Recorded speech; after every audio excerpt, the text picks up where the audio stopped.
Ini mulai saya record supaya nanti rekaman video kita bisa kita upload di YouTube supaya Bapak Ibu sekalian apabila lupa atau ingin menyaksikan kembali tayangan ini dapat melihat di YouTube kita. YouTube-nya, nah ini alamatnya, boleh di-subscribe terlebih dahulu dan ini Instagram kami di Pajak Bonjer 1, boleh di-follow dulu Bapak Ibu sekalian ya. Jadi kalau kita ada kelas pajak lagi atau misalnya ada info-info baru bisa kita upload di media sosial kita tersebut. Baik, langsung aja ke Mas Tarmo ya. Langsung aja ke Mas Tarmo. Siko mau makan ikan. Mas Tarmo, silakan. Oke, terima kasih Mana.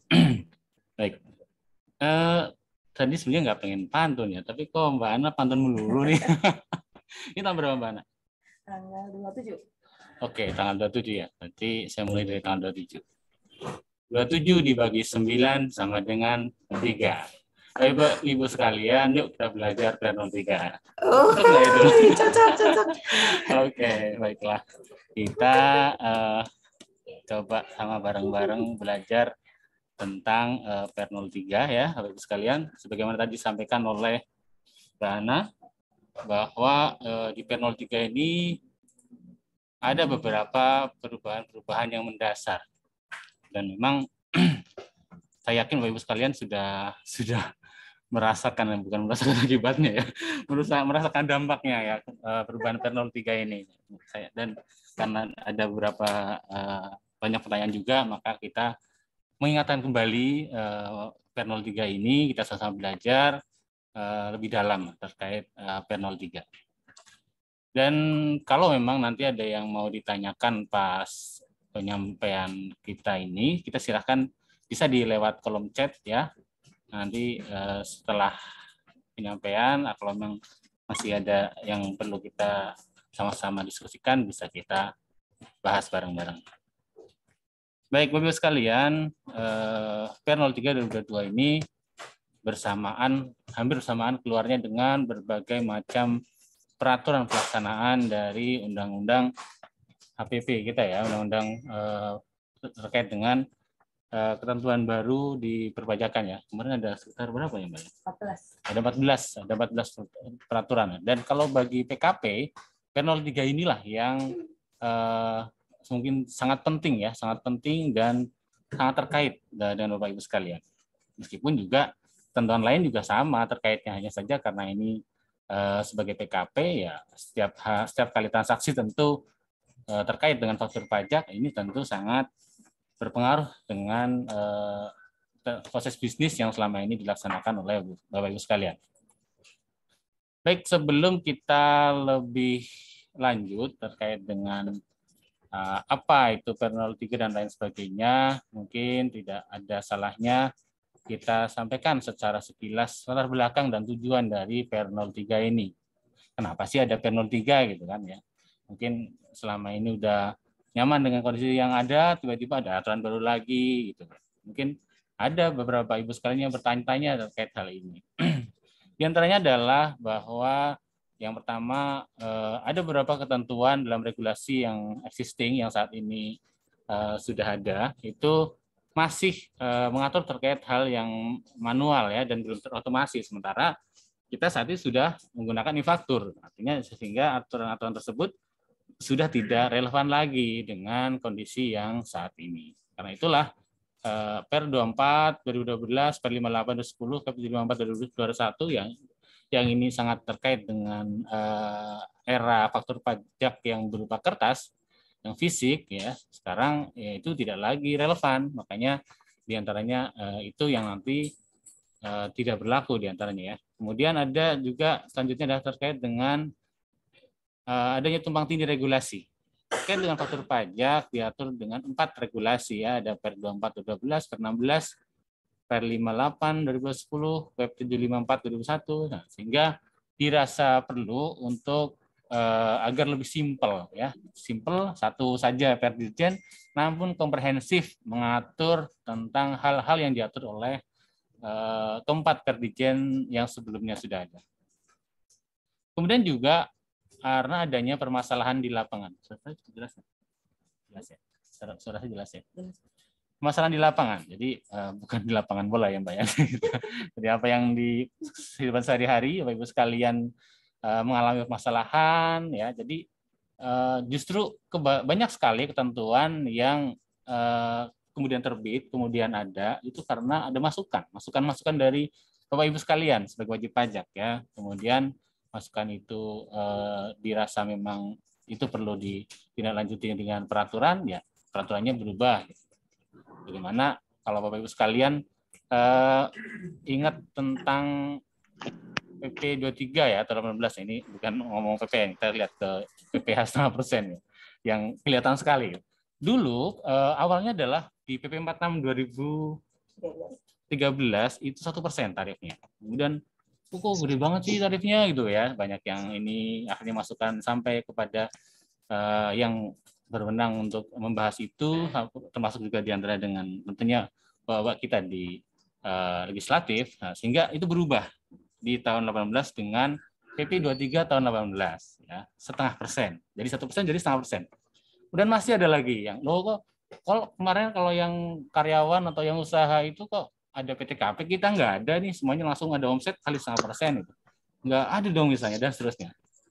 Ada lagi akhirnya regulasi yang terbaru untuk yang PP 23 P23 itu untuk UMKM orang pribadi itu ada batasan semacam PTKP. Nah, itu menunjukkan apa? Menunjukkan bahwa apa yang terjadi di masyarakat, apa yang dirasakan oleh Bapak Ibu sekalian sebagai wajib pajak dalam hal memang itu dirasa memang diperlukan dengan perubahan ketentuan peraturan, ya tentu akan diakomodasi oleh lembaga kita di negara kita ya, baik di DJP, Kementerian Keuangan, tentunya juga dengan koordinasi dengan yang di legislatif.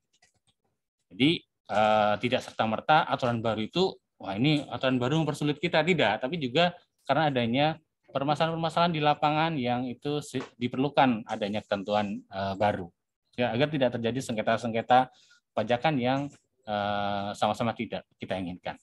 Kemudian juga ada penyelarasan dengan peraturan di atasnya ya. Kita tahu bahwa terjadi perubahan undang-undang ya, undang-undang terkait dengan PPN juga, yaitu mulai dari Undang-Undang Nomor 11 Tahun 2020 di mana atau Undang-Undang Cipta Kerja ya, di mana di situ juga PPN berubah gitu ya. Ada beberapa terkait PPN berubah. Dan juga undang-undang terakhir yaitu Undang-Undang HPP, itu juga ada ketentuan tentang perubahan di PPN. Kemudian ketentuan pelaksanaan dari Undang-Undang Cipta Kerja yaitu PMK nomor 18 tahun 2021. Nah, sehingga kalau namanya ada ketentuan di atas yang berubah, otomatis ketentuan di bawahnya yang tidak selaras tentunya perlu untuk diperbarui dengan ketentuan yang baru. Kemudian selanjutnya memberikan kepastian hukum dan kemudahan. Itu karena dirasa perlu memberikan pedoman teknis ya dalam pelaksanaan PMK 18 ya, PMK yang menjadi juklak dari Undang-Undang Nomor 11 Tahun 2020 atau Undang-Undang Cipta Kerja. Kemudian tentunya agar ada kepastian hukum ya, dan kemudian bagi PKP, kemudian bagi PKP dalam membuat dan mengadministrasikan faktur pajak. Oke. Selanjutnya ini kita lihat beberapa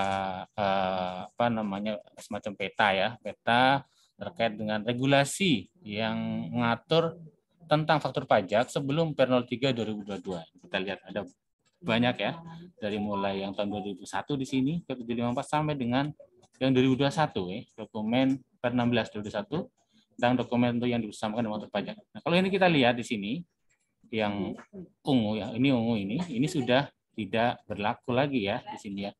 Kemudian kalau terkait dengan ini masih diatur kembali meskipun pernya ini berubah ya atau dicabut ini pernya, namun dia aturan yang ada di dalam per ini diatur kembali atau tertuang dalam Per 03 2022. Jadi tidak serta-merta seluruh yang ketentuan yang ada di Per 24 dan Per 16 ini hilang, tapi tercantum juga atau terangkum juga di Per 03 2022. Kemudian untuk yang Per 16 ini juga masih dia berlaku ya, masih berlaku. Oke. Baik, kemudian ini pokok-pokok perubahannya ya. Sekilas saja ini ada pencantuman NIK atau nomor paspor ya. Mungkin ini juga sudah cukup ramai apalagi pada waktu awal-awal Undang-Undang HPP ya. di tahun kemarin, oh ini nanti ini jadi NPWP dan seterusnya. Ini mengakomodasi hal tersebut di e-faktur atau penjualan pada beli orang pribadi ya harus menggunakan NPWP atau NIK atau nomor paspor. Kemudian juga terkait dengan pengisian jenis barang dalam faktur pajak ya. Itu jenis barang untuk penjualan BKP berupa kendaraan motor baru minimal isi merek, tipe varian dan nomor rangka. Jenis barang untuk penjualan BKP berupa dan atau bangunan minimal diisi alamat lengkap ya. Ini terkait hal ini nanti juga lebih rinci ini insya Allah di halaman-halaman berikutnya ya. Kemudian ya transaksi dalam mata uang asing ya dikonversi dulu dengan kurs KMK yang berlaku pada saat faktur pajak seharusnya dibuat.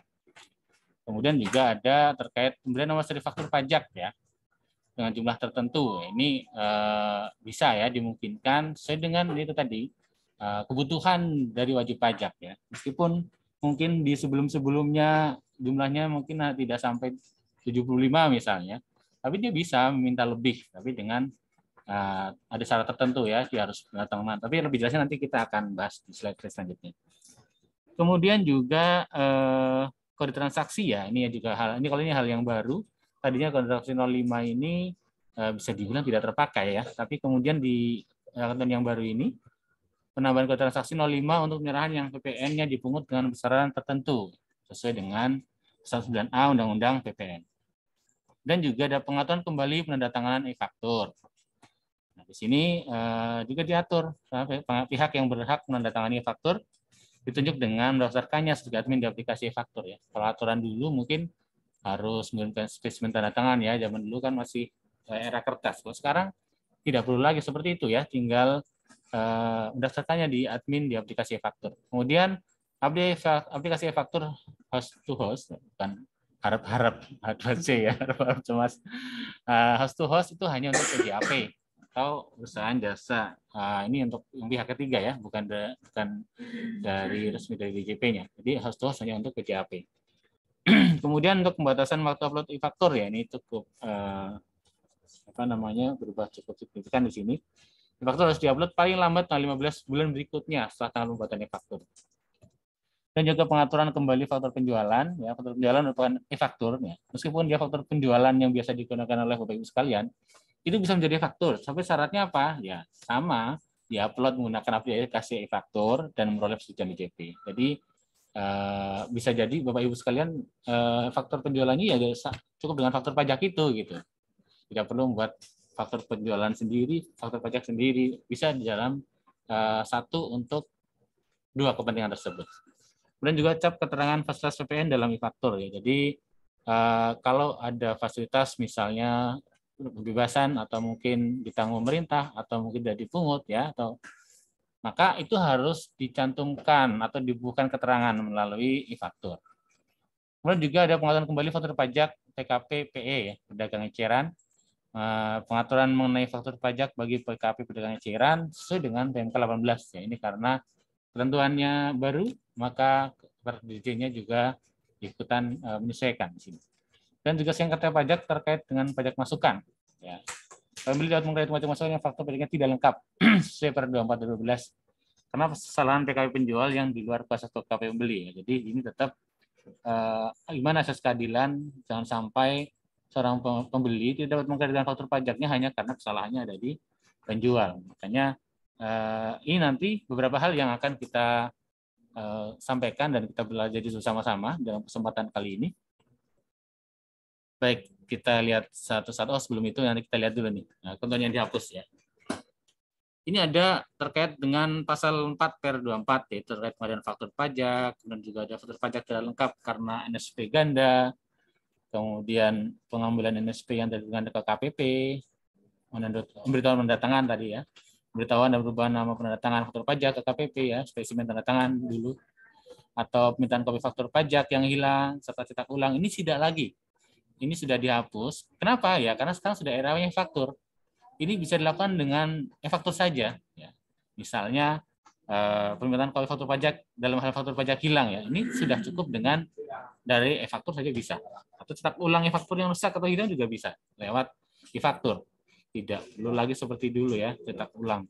Kemudian juga pengembalian NSP ya yang digunakan sebelumnya diwajibkan itu. Sekarang dengan sudah eranya e-faktur, ya otomatis itu sudah bisa dipakai gitu. Tidak lagi perlu ada ketentuan ini. Kemudian juga ada ketentuan yang dihapus karena sudah disesuaikan dengan PMK 18. Ya. Di antaranya adalah kriteria PKPPE dari si penjual. Kalau dulu dia harus clue-nya ya. Kalau sekarang ya kita menyesuaikan dengan transaksinya.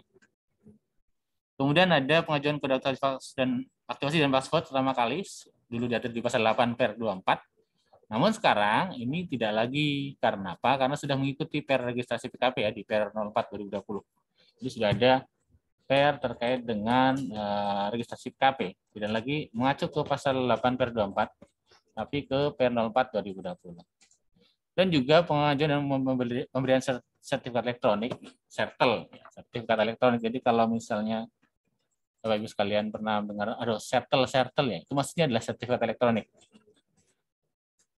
Kemudian ada permintaan cetak ulang surat pemberian NISP, ya ini juga tidak lagi. Kenapa? Karena sudah dilihat, sudah di aplikasi Innova, ya, sudah ada di Innova.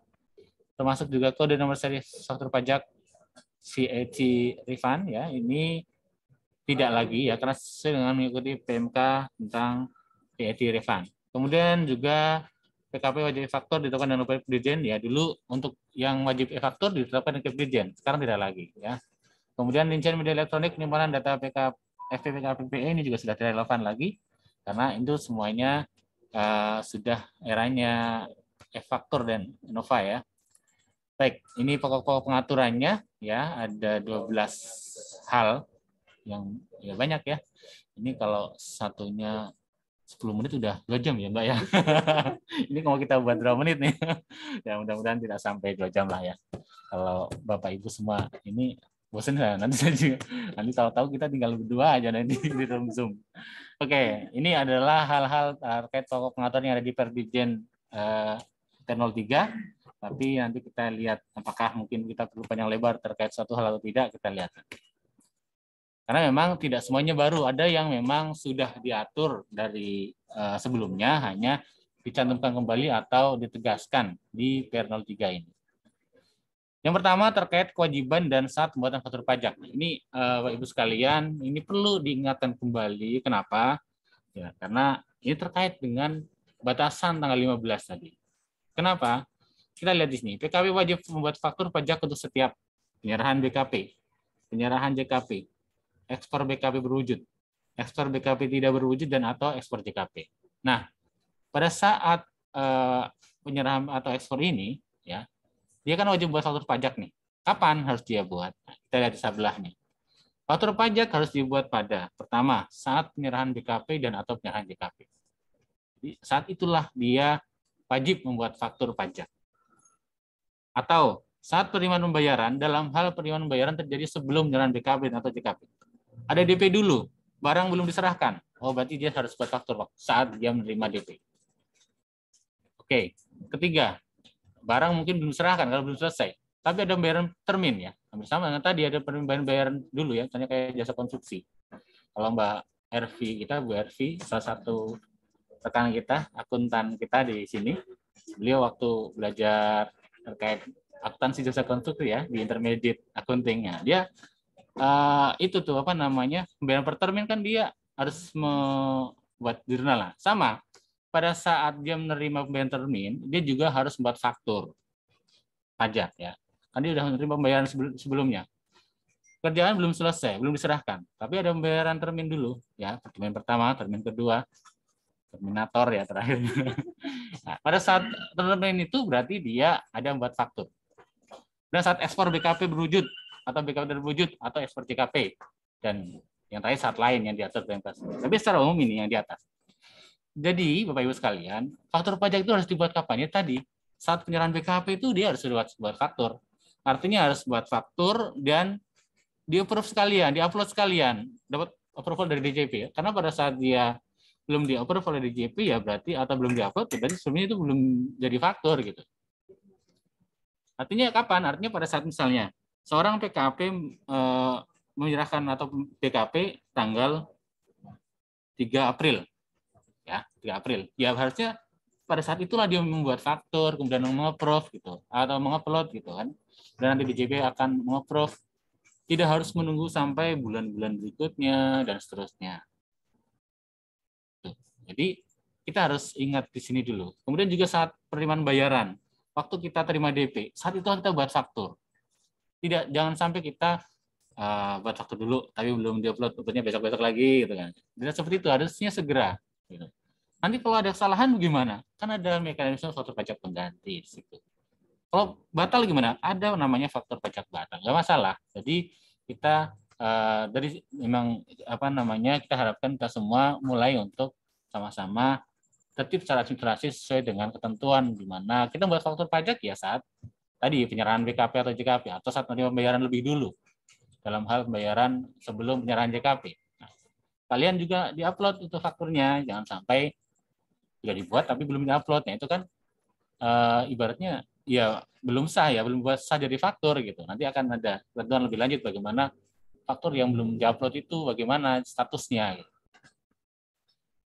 Jadi ya sebenarnya dari dulu ketentuannya ya dari awal harus buat faktur gitu. Tidak harus namanya faktur pajak ya menjadi sah saat dia sudah diupload sehingga masuk ke dalam sistem DJP.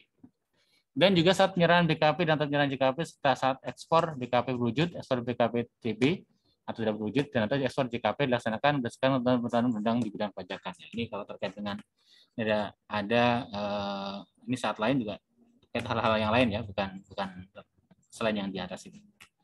Oke, selanjutnya faktur pajak gabungan. Jadi kalau tadi kan normalnya penyerahan buat faktur gitu.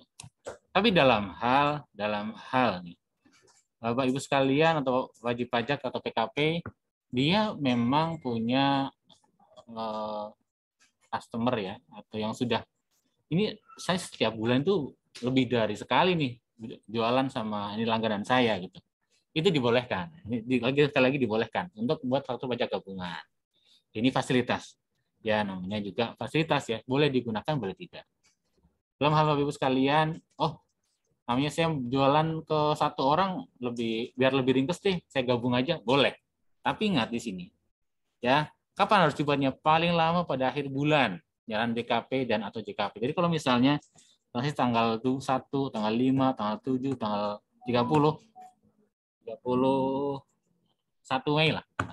Ya berarti paling lambat tanggal 31 Mei harus buat faktur pajak. Itu di situ.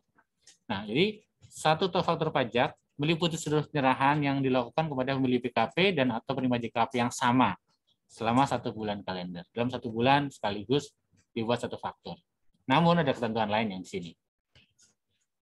Pertama, dalam hal terdapat pembayaran baik sebagian atau maupun seluruhnya sebelum penyerahan BKP atau JKP dalam bulan penyerahan, faktur pajak gabungan tetap dibuat paling lama pada akhir bulan penyerahan. Jadi misalnya nih, kalau tadi kan ketentuan normalnya, kalau pembayaran dilakukan lebih dulu, ya, atau sini ya, sebelum penyerahan, ya, katakanlah misalnya tanggal 3 terima uang,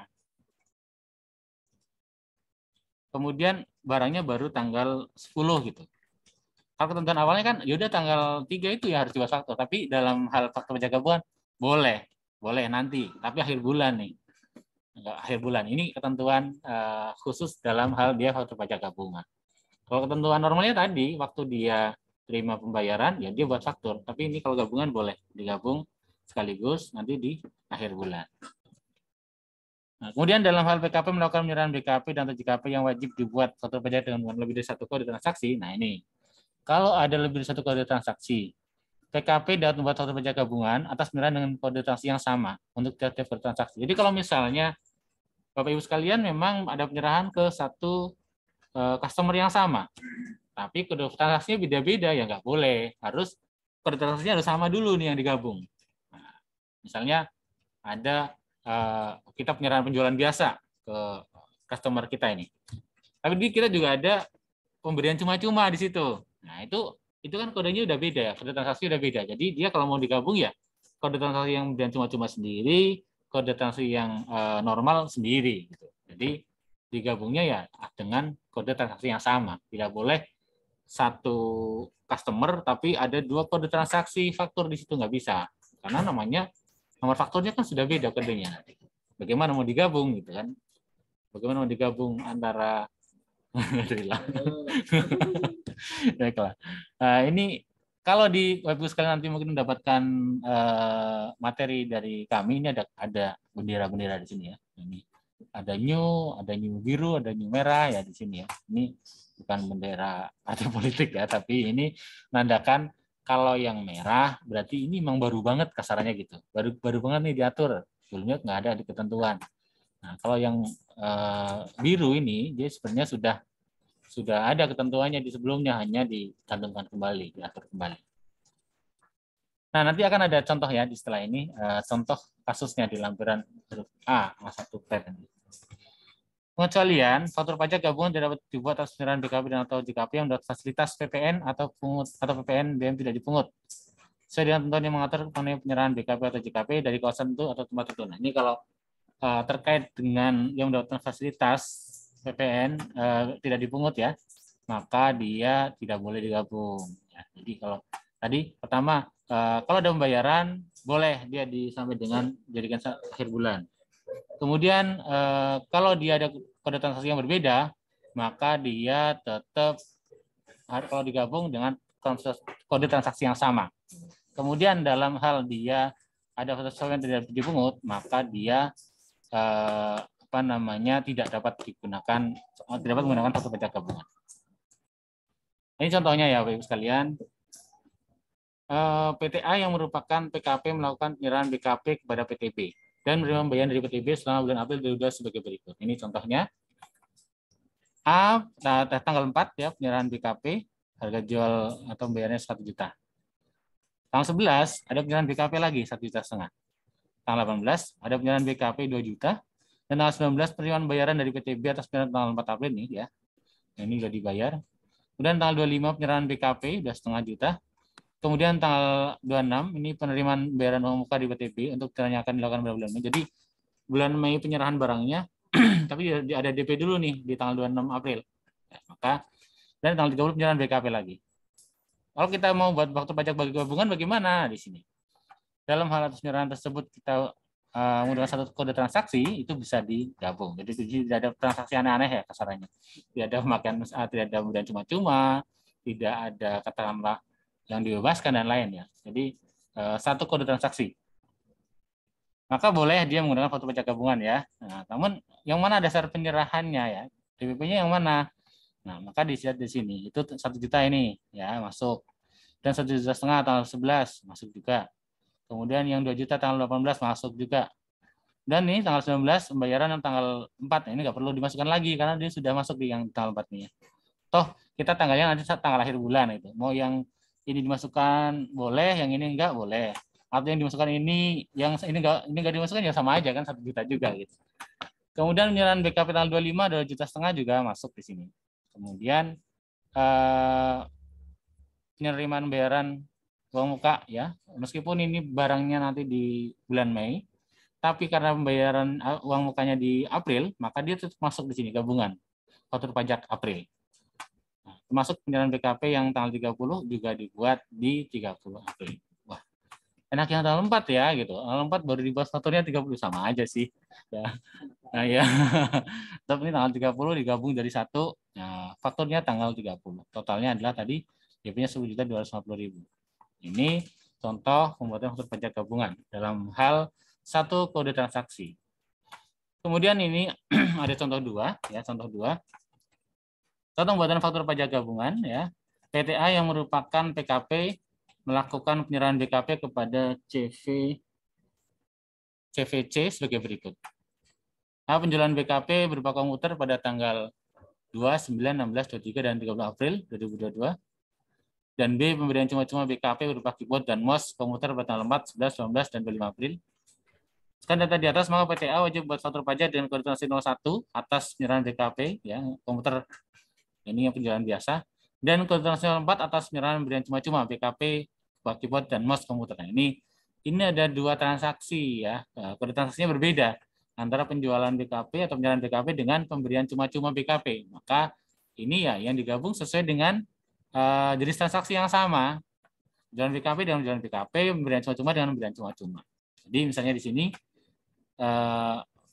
ini kan terakhir nih, ini kartu pajak gabungan tanggal 30 April 2022 dengan menggunakan kartu transaksi 01 yang meliputi seluruh penyerahan BKP berupa komuter pada bulan April, ini yang A ini. Ini dengan kode 01. Kemudian yang B ini pemberian cuma-cuma BKP satu faktur pajak gabungan pada tanggal 25 April 2022 atau paling lama 30 April. Jadi ini kan terakhir tanggal 25, boleh tanggal 25 April. Kalau tanggal 30 April gimana? Oh, boleh. Karena ketentuannya masih membolehkan ya, silakan.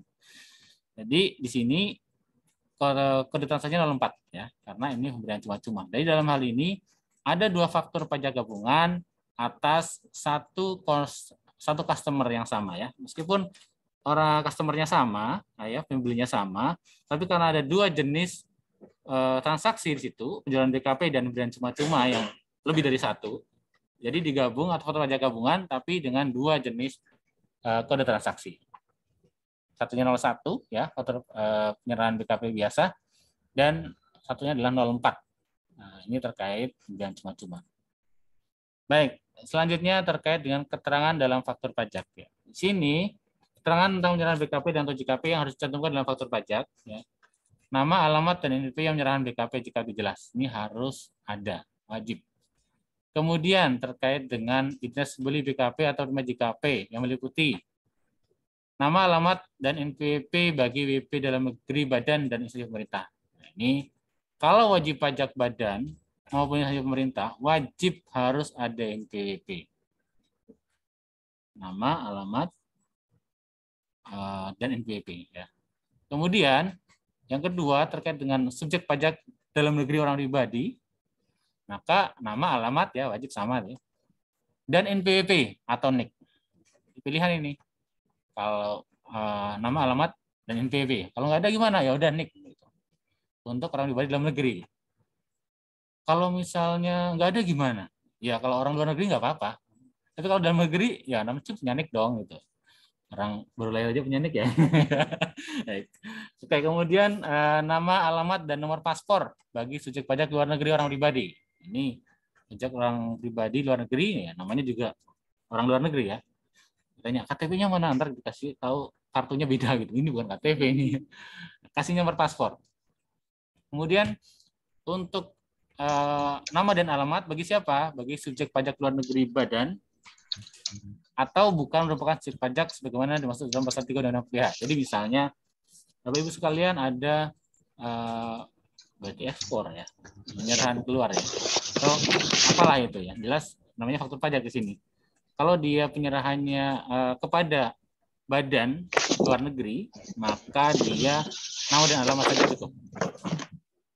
Nah, ini kemudian ada lagi nih, bukan merupakan subjek pajak sebagaimana dimaksud dalam pasal 3 Undang-Undang PH. Kalau di Undang-Undang PH kita lihat yang bukan subjek pajak itu misalnya organisasi internasional ya, badan internasional, lembaga, kantor perwakilan negara asing atau pejabat organisasi internasional ya.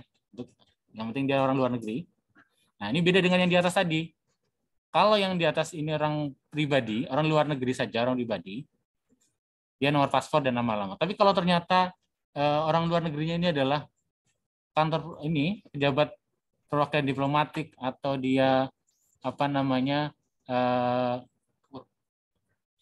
pejabat di organisasi internasional, itu bisa juga cukup nama dan alamat saja di sini. Atau itu tadi. Jadi artinya kalau dalam hal dia kantor WHO misalnya, WHO beli apa gitu kasarannya, Bapak Ibu sekalian atau kantor ASEAN misalnya di Indonesia, dia beli ke Bapak Ibu sekalian, ya, maka kita tidak perlu minta NPWP-nya, ya, karena mereka memang tidak punya NPWP, mereka bukan subjek pajak. Tapi meskipun bukan subjek pajak kan di PPH. Kalau di PPN, karena PPN adalah pajak objektif, ya tidak melihat apakah Anda anak kecil ataukah Anda luar negeri pribadi, tidak dilihat. Pokoknya di konsumsi dalam negeri dia tetap ada PPN di situ. Makanya tetap kena PPN, namun dalam menulis atau keterangan dalam faktur pajaknya seperti ini. Cukup nama dan alamat saja. Kemudian jenis barang atau jasa, jumlah harga jual atau penggantian, dan potongan harga. Kemudian selanjutnya adalah PPN yang dipungut, ya. Kemudian PPNBM yang dipungut dalam hal ada. Kemudian kode nomor seri dan tanggal pembuatan faktur pajak, dan nama dan tanda tangan yang berhak menandatangani faktur pajak. NIK. Nah, di sini sesuai dengan Undang-Undang atau di PP 1/2012 setelah diubah dengan PP 9/2021. NIK punya keduanya sama dengan NPWP dalam rangka pembuatan faktur pajak dan pembuatan faktur masukan. Jadi NIK juga bisa digunakan untuk kredit pajak bagi wajib WP nantinya ya, sesuai dengan di ketentuan tentang PP 9/2021 ya. Di sini NIK punya kedudukannya sama dengan NPWP. Oke, kemudian terkait dengan cara pengisian keterangan dalam faktur pajak. Pertama terkait dengan identitas PKP penjual. Nama, alamat, dan NPWP wajib diisi sesuai dengan alamat dan NPWP yang tercantum dalam surat pengukuhan PKP. Ini penting Bapak sekalian. Ada keterangan di sini, ada bintangnya di sini ya. Nah, bintang biasanya syarat dan ketentuan berlaku ya. Kalau ada hadiah, ada bintangnya, itu kita harus baca teliti ini. Yang dapat hadiah siapa? Ya, ini juga nih. Nama dan alamat harus diisi sesuai dengan nama, alamat, dan NPWP yang tercantum dalam surat pengukuhan PKP. Jadi dalam hal nama, alamat yang tercantum dalam surat terdaftar atau surat pengukuhan PKP berbeda dengan alamat yang sebenarnya atau sesungguhnya, PP harus mengajukan permohonan perubahan data berupa nama, alamat dalam surat terdaftar agar sesuai dengan keadaan sebenarnya. Ini penting ya, karena nanti terkait dengan arus barangnya ya, arus barangnya ini dari NPWP-nya alamatnya katanya di Jakarta kok, mana? Oh Ciledug ya, Ciledug kok. Ini kok ngirimnya dari Ngawi ya gitu. Nah, itu kan berarti ada perubahan ya, ada data yang tidak sesuai. Maka harus di update perubahan data ya, biar antara alamat yang sebenarnya, nama alamat sebenarnya sesungguhnya sama dengan atau nama alamat yang ada di SPPKP ya, surat pengukuhan PKP itu sama dengan yang sesungguhnya. Jangan sampai sudah buat faktur, nah keterangannya nggak sesuai ya, alamatnya nggak sesuai, nanti jadi masalah fakturnya. Kemudian identitas pembeli BKP atau penerima JKP. Ini identitas, kalau tadi identitas BKP penjual, sekarang identitas pembeli BKP atau penerima JKP. Nama, alamat, NPWP, NIK, dan nomor paspor wajib diisi sesuai dengan nama, alamat, NPWP, NIK, dan nomor paspor yang sebenarnya. Ini harus yang sebenarnya, sesungguhnya. Kemudian bagi subjek pajak dalam negeri, nama dan alamat dapat diisi sesuai dengan nama dan alamat yang tercantum dalam satuan terdaftar atau satuan pengukuhan PKP. Ya. Ini juga ketentuan yang baru nih, karena ada benderanya merah. Tapi lagi-lagi lihat, ada satu ketentuan berlaku di situ, ada bintangnya. Situ apa? Artinya adalah bahwa dalam hal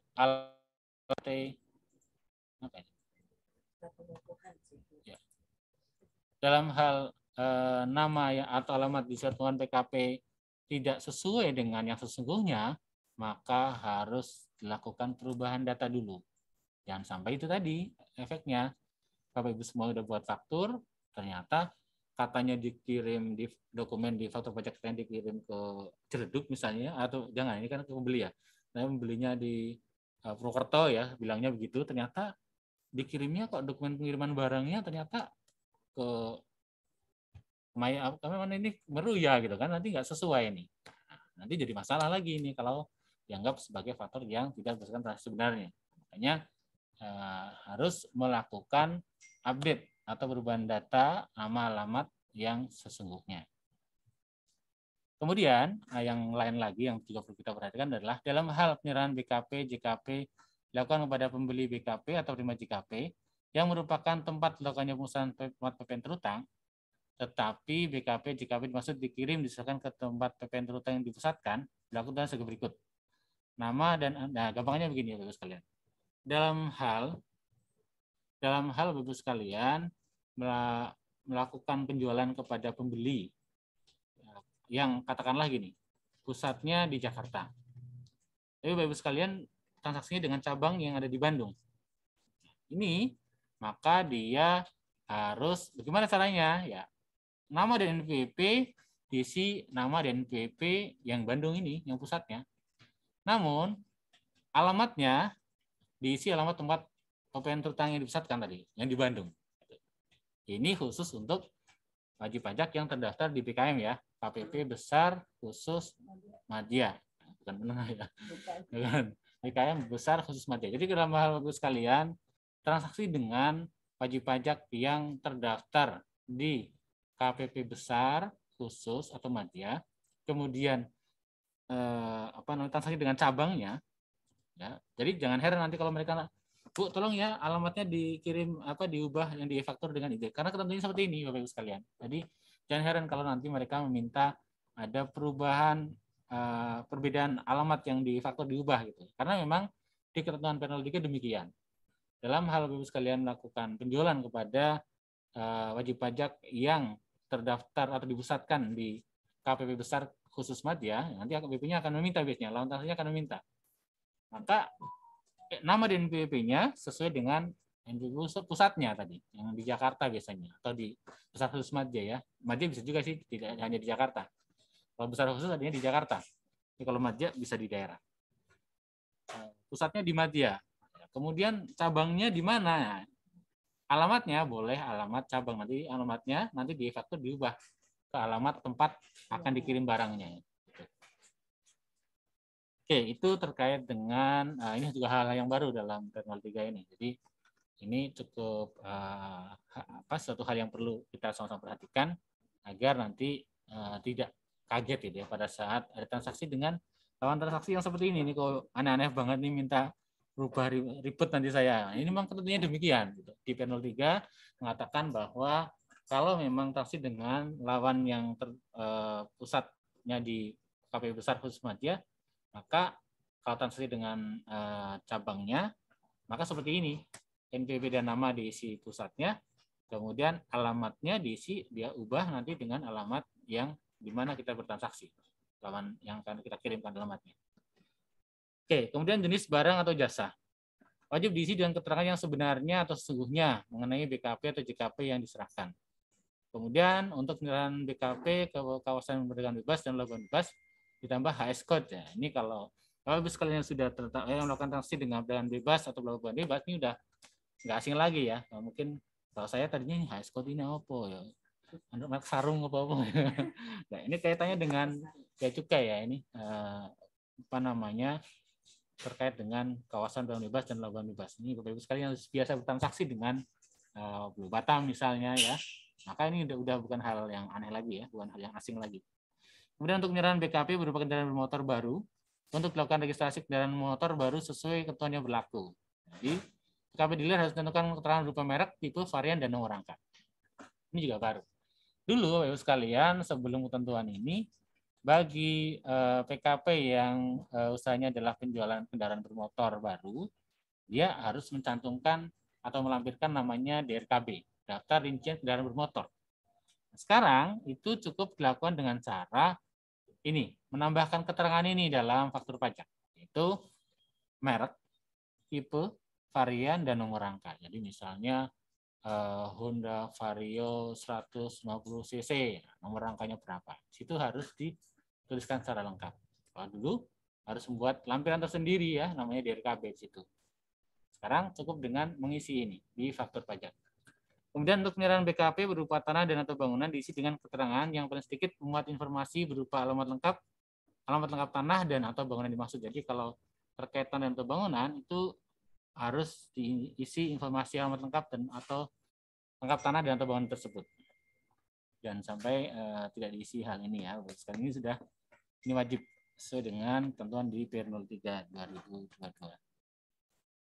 Oke, kemudian cara pengisian keterangan dalam faktur pajak ya di sini dasar pengenaan pajaknya ya nilai pada jumlah harga jual atau penggantian uang muka atau termin, kemudian dimasuk pada angka 5 dikurangi dengan potongan harga dan uang muka yang telah diterima.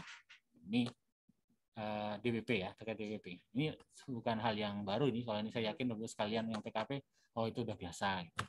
Kemudian dasar pengenaan pajak berupa nilai lain sesuai dengan ketentuan peraturan di bidang perpajakan ini juga bukan hal yang baru, ya, nilai lain. Kemudian ini mungkin yang cukup baru ini di sini, karena ada gambar merahnya gitu ya, bukan ada badaknya tapi ada merahnya, ada benderanya. Nilai tertentu sesuai dengan ketentuan peraturan perundang-undangan di bidang perpajakan yang menjadi dasar perhitungan PPN yang dipungut dan disetor dengan besaran tertentu. Sebenarnya kalau hampir sama sih, dulu juga sudah ada, hanya saja mungkin nanti ada perluasan ya, mungkin kemudian juga ada terkait dengan cara pengisiannya saja di faktur. Dan PPN yang dipungut, tarif TVN pasal 7 ayat 1 Undang PPN kali dasar pengenaan pajak, atau ini yang baru ya, besaran tertentu PPN yang dipungut berdasarkan pasal 9 ayat 1 Undang PPN. Ini terkait besaran tertentu PPN. ada yang 1,1, ada yang 2,2 ya, ada ya. Ada itu nanti tergantung apa itu jenisnya ya. Misalnya jasa asuransi mungkin ya. Kalau jasa pialang asuransi ya itu berbeda-beda nanti.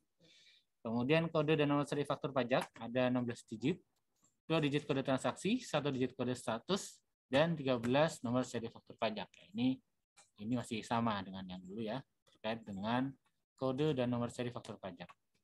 Kemudian nama dan pendatangan faktur pajak, nama diisi sesuai KTP, paspor yang berlaku.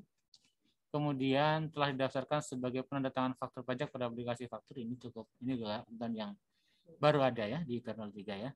Ini jangan lupa ini, jangan sampai belum dilakukan belum didaftarkan ya di aplikasi faktur ya. Jadi harus didaftarkan dulu sebagai penandatangan faktur pajak di aplikasi e-faktur. Dan PKP dapat menunjuk lebih dari satu pejabat atau pegawai untuk menandatangani faktur, termasuk pejabat pegawai di cabang dalam hal PKP melakukan pemusnahan tempat PPN terutang. Oke. Kemudian tanda tangan berupa tanda tangan elektronik. Ini sesuai dengan kondisi saat ini. Ini contohnya ya terkait dengan nilai normal, DPP normal, DPP nilai lain dan besaran tertentu PPN. Contohnya penyerahan garmen dengan harga jual sebesar 100 juta. Yang PP-nya dipungut dengan tarif 11%. Ya, tarif baru PPN, jangan lupa. Kemudian DPP nilai lain, pemakaian sendiri BKP dengan harga jual 100 juta dan laba kotor seharga 10 juta. Yang PP-nya dipungut dengan tarif 11%. Tarifnya sama, tapi DPP-nya yang beda ya. DPP normal, sini DPP nilai lain. Kemudian besaran tertentu PPN, penyerahan kendaraan bermotor bekas dengan harga jual sebesar 100 juta, yang PPN-nya dipungut dengan besaran tertentu sebesar 1,1% dari harga jual. Ini contoh dari apa itu DPP normal, DPP nilai lain, dan besaran tertentu PPN. Di sini ada ya. Ini kontok yang normal ya, penjualan biasa. Kemudian yang nilai lain contohnya adalah pemakaian sendiri. Kemudian juga ada dan cuma-cuma ya. Ini di sini pemakaian sendiri. Kemudian besaran tertentu yang contohnya di sini adalah penyerahan kendaraan bermotor bekas. Dari ketiga contoh ini, maka pengisian DPP dan PPN dalam faktur pajak sebagai berikut di sini ya. Harga jualnya, ya ini normal ya 100 juta, 11 juta ini sama. Ini yang normal segini ya, harga jualnya 100 juta. Kalau nilai lain, harga nilai lain juga 100 juta sama. Besaran tentu juga sama 100 juta ini di sini. 100 juta, 100 juta. Ini harga jualnya. DPP-nya yang berbeda. Ya, di sini DPP-nya kalau untuk yang normal ya dia sama. DPP-nya adalah sama dengan harga jual ya setelah dikurangi diskon kalau ada diskon. Kemudian kalau nilai lain DPP-nya adalah nilai harga jual dikurangi dengan laba kotor. Ini namanya juga nilai lain. Tidak sesuai dengan yang normal. Normalnya kan 100 juta. Tapi karena dia pemakaian sendiri, nilai lain maka dia harus dikurangi dengan laba kotor. Nah, ini DPP-nya adalah 90 juta. Kemudian untuk besaran tertentu PPN ya. DPP-nya masih sama 100 juta ya, ini sama 100 juta. Kemudian untuk PPN-nya sekarang. PPN untuk normal, maka DPP normal tinggal tarif 11% kali DPP. Maka 11% kali 100 juta dapat angka 11 juta. Kalau nilai lain sama, tarifnya adalah 11%, tapi kali DPP-nya 90 juta. Tidak 100 juta di sini. Maka PPN-nya adalah 9.900. Kemudian dalam hal besaran tertentu PPN, di sini yang beda adalah tarifnya. Di besaran tertentu PPN, tarifnya adalah 1,1%, tidak 11%. Maka 1,1% kali DPP 100 juta dapat angka 100. Jadi di sini ya, Bapak Ibu sekalian, kalau normal ya normal-normal saja. Harga jualnya sama dengan DPP nanti mungkin. Kecuali ada diskon ya. Nah, kemudian baru kalikan tarifnya juga sama 11%. Kalau nilai lain, tarifnya sama 11%, tapi DPP-nya yang beda karena ada pengurangan. Ini misal contohnya karena makan sendiri ya dikurangi laba kotor. Kalau besaran tertentu, tarifnya yang beda. Besaran tertentu, tarifnya yang beda. Ini yang harus kita sama-sama kita perhatikan. Oke. Selanjutnya terkait dengan kode transaksi dalam faktur pajak. Ini ya, juga sebagian besar tidak berubah ya sebenarnya, hanya satu ini yang 05. Tapi tidak apa-apa kita mengingatkan kembali. 01 yaitu penyerahan BKP JKP yang PPNBM-nya dipungut oleh PKP yang melakukan penyerahan BKP JKP. Ini yang normal. Namanya kita PKP yang melakukan penjualan ya PKP yang melakukan membuat faktur pajak, kemudian juga memungut PPN, tarifnya juga sesuai, tidak ada perubahan, DPP juga sama. Dan 002, penyerahan BKP JKP kepada pemungut PPN instansi pemerintah. Ya. Yang PPN-nya dibuat oleh instansi pemerintah. Kalau 01 tadi oleh PKP. Kalau 02, dia penjualannya kepada instansi pemerintah sebagai pemungut PPN. Kemudian 03, dan BKP JKP kepada pemungut PPN, tapi selain instansi pemerintah, ya misalnya BUMN, ya atau anak usaha BUMN, dia sebagai pemungut PPN, maka itu adalah kodenya 03. Kemudian misalnya PLN gitu ya, kita ada PLN atau ke Telkom, maka ini kodenya 03. Sama-sama pemungut, tapi bedanya kalau 02 ini adalah instansi pemerintah ya, dinas, mungkin departemen kementerian apa gitu, atau kantor pelayanan apa ya, itu kalau kantor pemerintah ya. Tapi kalau 03 ini adalah selain pemungut, selain instansi pemerintah ya, misalnya BUMN. Kemudian 04, penyerahan BKP JKP yang DPP-nya menggunakan nilai lain. CFM itu confirm atau sesuai dengan pasal 8 ayat 1 Undang-Undang PN. Nah, dibuat oleh PKP yang melakukan penyerahan BKP JKP. Di sini ingat 04 ini adalah nilai lain. 04 ya nilai lain. Tadi contohnya ya, waktu ada pemberian cuma-cuma atau pemakaian sendiri. Nah, ini kodenya adalah 04. Kemudian 05 adalah sebelumnya ini belum tidak digunakan nomor ini, kode ini, tapi di PR03 ini digunakan untuk penyerahan BKP JKP yang PPN-nya dipungut dengan besaran tertentu tadi. Besaran tertentu berarti tarifnya yang beda. Kalau tadi di atas tarifnya sama 11%, kalau yang besaran tertentu 05 ini tarifnya yang beda. Kita ingat-ingat 05 baru ya, tarifnya beda, nggak pakai tarif normal. Penyerahan BKP JKP yang PPN-nya dipungut dengan besaran tertentu sesuai pasal 9 ayat 1 Undang-Undang PPN oleh PKP yang melakukan penyerahan BKP JKP. Kemudian 06, penyerahan lainnya yang PNBM-nya dipungut oleh PKP yang melakukan penyerahan BKP JKP menggunakan tarif dia penyerahan BKP kepada turis ya. Jadi kepada warga negara asing yang dia akan nantinya akan kembali ke luar negeri ya. Ini 06. Kemudian 07, penyerahan JKP yang PPN-nya mendapat fasilitas tidak dipungut atau ditanggung pemerintah. Ini 07, tidak dipungut atau ditanggung pemerintah fasilitas. Dan 08, penyerahan BKP JKP yang dengan fasilitas dibebaskan. Jadi kalau 08 dibebaskan. Ini kan 8 itu kayak B ya, bebas. Bebas, 8 bebas. Dan 09, penyerahan BKP berupa aktif yang bertujuan semula untuk pendidikan. Ini pasal 16D ya. Ini masih sama Bapak Ibu sekalian dengan yang sebelumnya, hanya utamanya yang beda adalah di nomor 05 ini. Nah, pada saat membuat faktur, ya ini ada urutan prioritas nih. Pada saat kita membuat faktur, kita lihat nih, apakah dia termasuk 0708, apakah dia adalah transaksi yang mendapatkan fasilitas dibutuh atau ditanggung pemerintah, ataukah dia dibebaskan gitu. Kalau iya berarti kodenya kalau nggak 0708. Tapi kalau misalnya tidak, ya berarti nanti ke bawah lagi. Apakah pertanyaan berikutnya adalah 0203 ya. 02 adalah penyerahan BKP JKP pada pemungut PPN instansi pemerintah yang PPNBM-nya dipungut oleh instansi pemerintah. 03 pemungut. Intinya adalah 02 03 adalah pemungut. 02 adalah pemungut instansi pemerintah, 03 adalah pemungut BUMN atau selain instansi pemerintah. Kemudian ternyata tidak. Kalau tidak berarti ditanya lagi apakah dia 06. Apakah dia adalah penyerahan pada BKP pada turis. Oh tidak juga.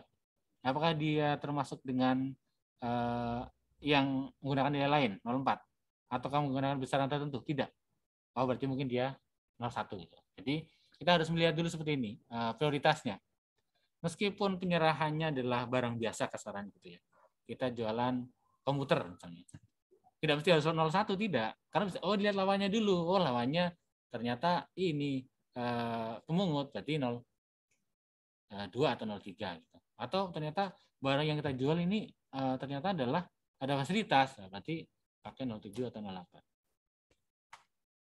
Baik, kita lanjut ya terkait dengan transaksi yang menggunakan mata uang asing ya. Bapak Ibu sekalian, dalam hal penyerahan BKP atau JKP dilakukan dengan menggunakan mata uang asing, maka penghitungan PPN atau PNBM terutang harus dikonversi ke dalam satuan mata uang rupiah menggunakan kurs yang ditetapkan dalam KMK yang berlaku pada saat faktur pajak seharusnya dibuat. Jadi di sini kalau memang misalnya ada penyerahan BKP atau JKP menggunakan mata uang asing, jadi konversi dulu ke dalam rupiah sesuai dengan kurs KMK yang berlaku saat faktur pajak seharusnya dibuat. Jadi kalau misalnya ada penyerahan di tanggal 10 April misalnya, atau ini berapa tahun Mei, katakanlah ada penyerahan nanti sebenarnya Juni, tapi udah ada DP sekarang, ada pembayaran di muka ya. Kalau pembayaran lebih dulu berarti harus buat faktur. Nah, kalau buat fakturnya adalah sekarang, maka kita lihat kurs KMK pada saat sekarang, bukan kurs KMK saat barang itu diserahkan nanti, karena pembayaran lebih dulu. Kecuali memang normal ya, penyerahan barang dulu, maka faktur pajak dibuat pada saat penyerahan barang. Maka disitulah kurs KMK yang kita gunakan untuk mengkonversi dari valutasi. Kemudian untuk faktur pajak pengganti, kurs yang digunakan yaitu kurs yang ditetapkan dalam KMK yang berlaku pada saat faktur pajak yang diganti pertama kali seharusnya dibuat. Jadi kalau misalnya ada faktur pajak pengganti ini, bulan Mei kita buat faktur pajak pengganti atas transaksi bulan April, kursnya adalah kurs pada saat April, waktu faktur pajak itu yang kita ganti itu, bukan kurs pada saat kita membuat faktur pajak pengganti. Oke, selanjutnya ya, untuk faktur pajak dan aplikasinya. Faktur pajak saat ini adalah berbentuk elektronik ya, karena menggunakan e-faktur ya, elektronik faktur. Kemudian dibuatnya menggunakan aplikasi atau sistem yang disediakan atau ditentukan oleh DP, yaitu aplikasi faktur berupa aplikasi faktur klien desktop, web-based maupun host-to-host ya. Ini untuk yang PJAP. Kalau yang tidak menggunakan PJAP ya dia klien desktop maupun yang web-based. Kemudian dicantumkan tanda tangan elektronik. Jadi syaratnya faktur pajak itu adalah yang menggunakan e-faktur melalui aplikasi e-faktur dan ada tanda tangan elektronik di situ. Dikecualikan dari ketentuan ini adalah faktur pajak atas penyerahan BKP atau JKP kepada membeli BKP atau menerima JKP dengan karakteristik konsumen akhir, ya, pedagang eceran kalau dulu istilahnya begitu. Tapi dalam hal dia memang menyerahkan atau menjual kepada konsumen akhir, ya, maka dia tidak harus menggunakan faktur pajak yang sedemikian ini, ya, menggunakan e-faktur, menggunakan aplikasi e-faktur tidak, tapi ada ketentuan lainnya. Dan penyerahan BKP, JKP atau ekspor BKP dari wujud JKP yang pungutannya berupa dokumen tertentu, ya, yang kedudukannya diusahakan dengan faktur pajak, maka juga tidak wajib menggunakan faktur pajak sebagaimana ketentuan ini, yaitu melalui faktur tidak, tapi sesuai dengan ketentuan dengan dokumen tertentu. Kemudian penyerahan BKP kepada orang pribadi yang memegang paspor luar negeri sesuai dengan ketentuan tentang VAT refund ya. Jadi kalau tiga hal ini tidak wajib menggunakan e-faktur sebagaimana yang biasa kita kenal. Jadi kalau yang dagang eceran ya atau penjualan kepada konsumen akhir juga tidak wajib menggunakan ini. Kemudian penyerahan BKP JKP yang menggunakan dokumen tertentu, misalnya impor BKP atau mungkin waktu Telkom ya, bayaran telepon dan seterusnya itu juga tidak wajib menggunakan faktur pajak sebagaimana yang ada di e-faktur sebagaimana kita kenal. Tapi menggunakan sesuai dengan ketentuan yang terkait dengan tiga hal ini. Kemudian PKP di TLDDP ya, tempat lain dalam daerah pabean, kemudian PPB atau tempat penimbunan berikat atau KEK kawasan ekonomi khusus wajib membuat e-faktur atas penyerahan BKP kepada membeli BKP di kawasan perdagangan bebas dan pelabuhan bebas. Ini ketentuannya ya terkait dengan transaksi dengan pembeli BKP di KPB PB, kawasan perdagangan bebas dan pelabuhan bebas. Nah, ini tampilan PDF atau cetakan dari e-faktur yang saat ini ya. Ini ingat bahwa ini tidak harus dicetak ya. Ini terserah Bapak Ibu sekalian. Mau dicetak monggo, mau enggak juga enggak apa-apa. Yang penting ada simpanannya di soft copy-nya, kasarnya gitu di aplikasinya. Nah, yang bisa kita lihat di sini ada perbedaan adalah terkait dengan tarif ya. Kalau dulu di sini ada tarifnya ya, tarif 10% itu. Di sini nggak ada lagi sekarang. Kemudian juga di sini terkait dengan nilai ya, nilai. Di sini ada DPP ya di sini. Dasar pengenaan pajak itu bisa nanti juga bisa berbeda antara harga jual dengan DPP-nya. Kemudian di sini terkait dengan yang mendapatkan fasilitas ya dan sebagainya, maka di sini ada capnya yang dibuat melalui e-faktur. Dan sertifikat elektronik dan aktivasi akun PKP ya ini masih seperti biasa aturannya sesuai dengan Permen 4 2020. Saya yakin Ibu sekalian semua kalau saat ini PKP ya ini itu sudah bukan hal asing ya. Bahwa untuk bisa menjadi PKP atau membuat sertifikat elektronik ya ini syarat-syaratnya. Saat PKP agar bisa membuat e-faktur ada setel, ada akun PKP yang diaktifasi, ada nomor sertifikat faktur pajak yang diberikan oleh JP. Kemudian sertifikat elektronik bagaimana? Ya, sesuai dengan Permen 4 2020.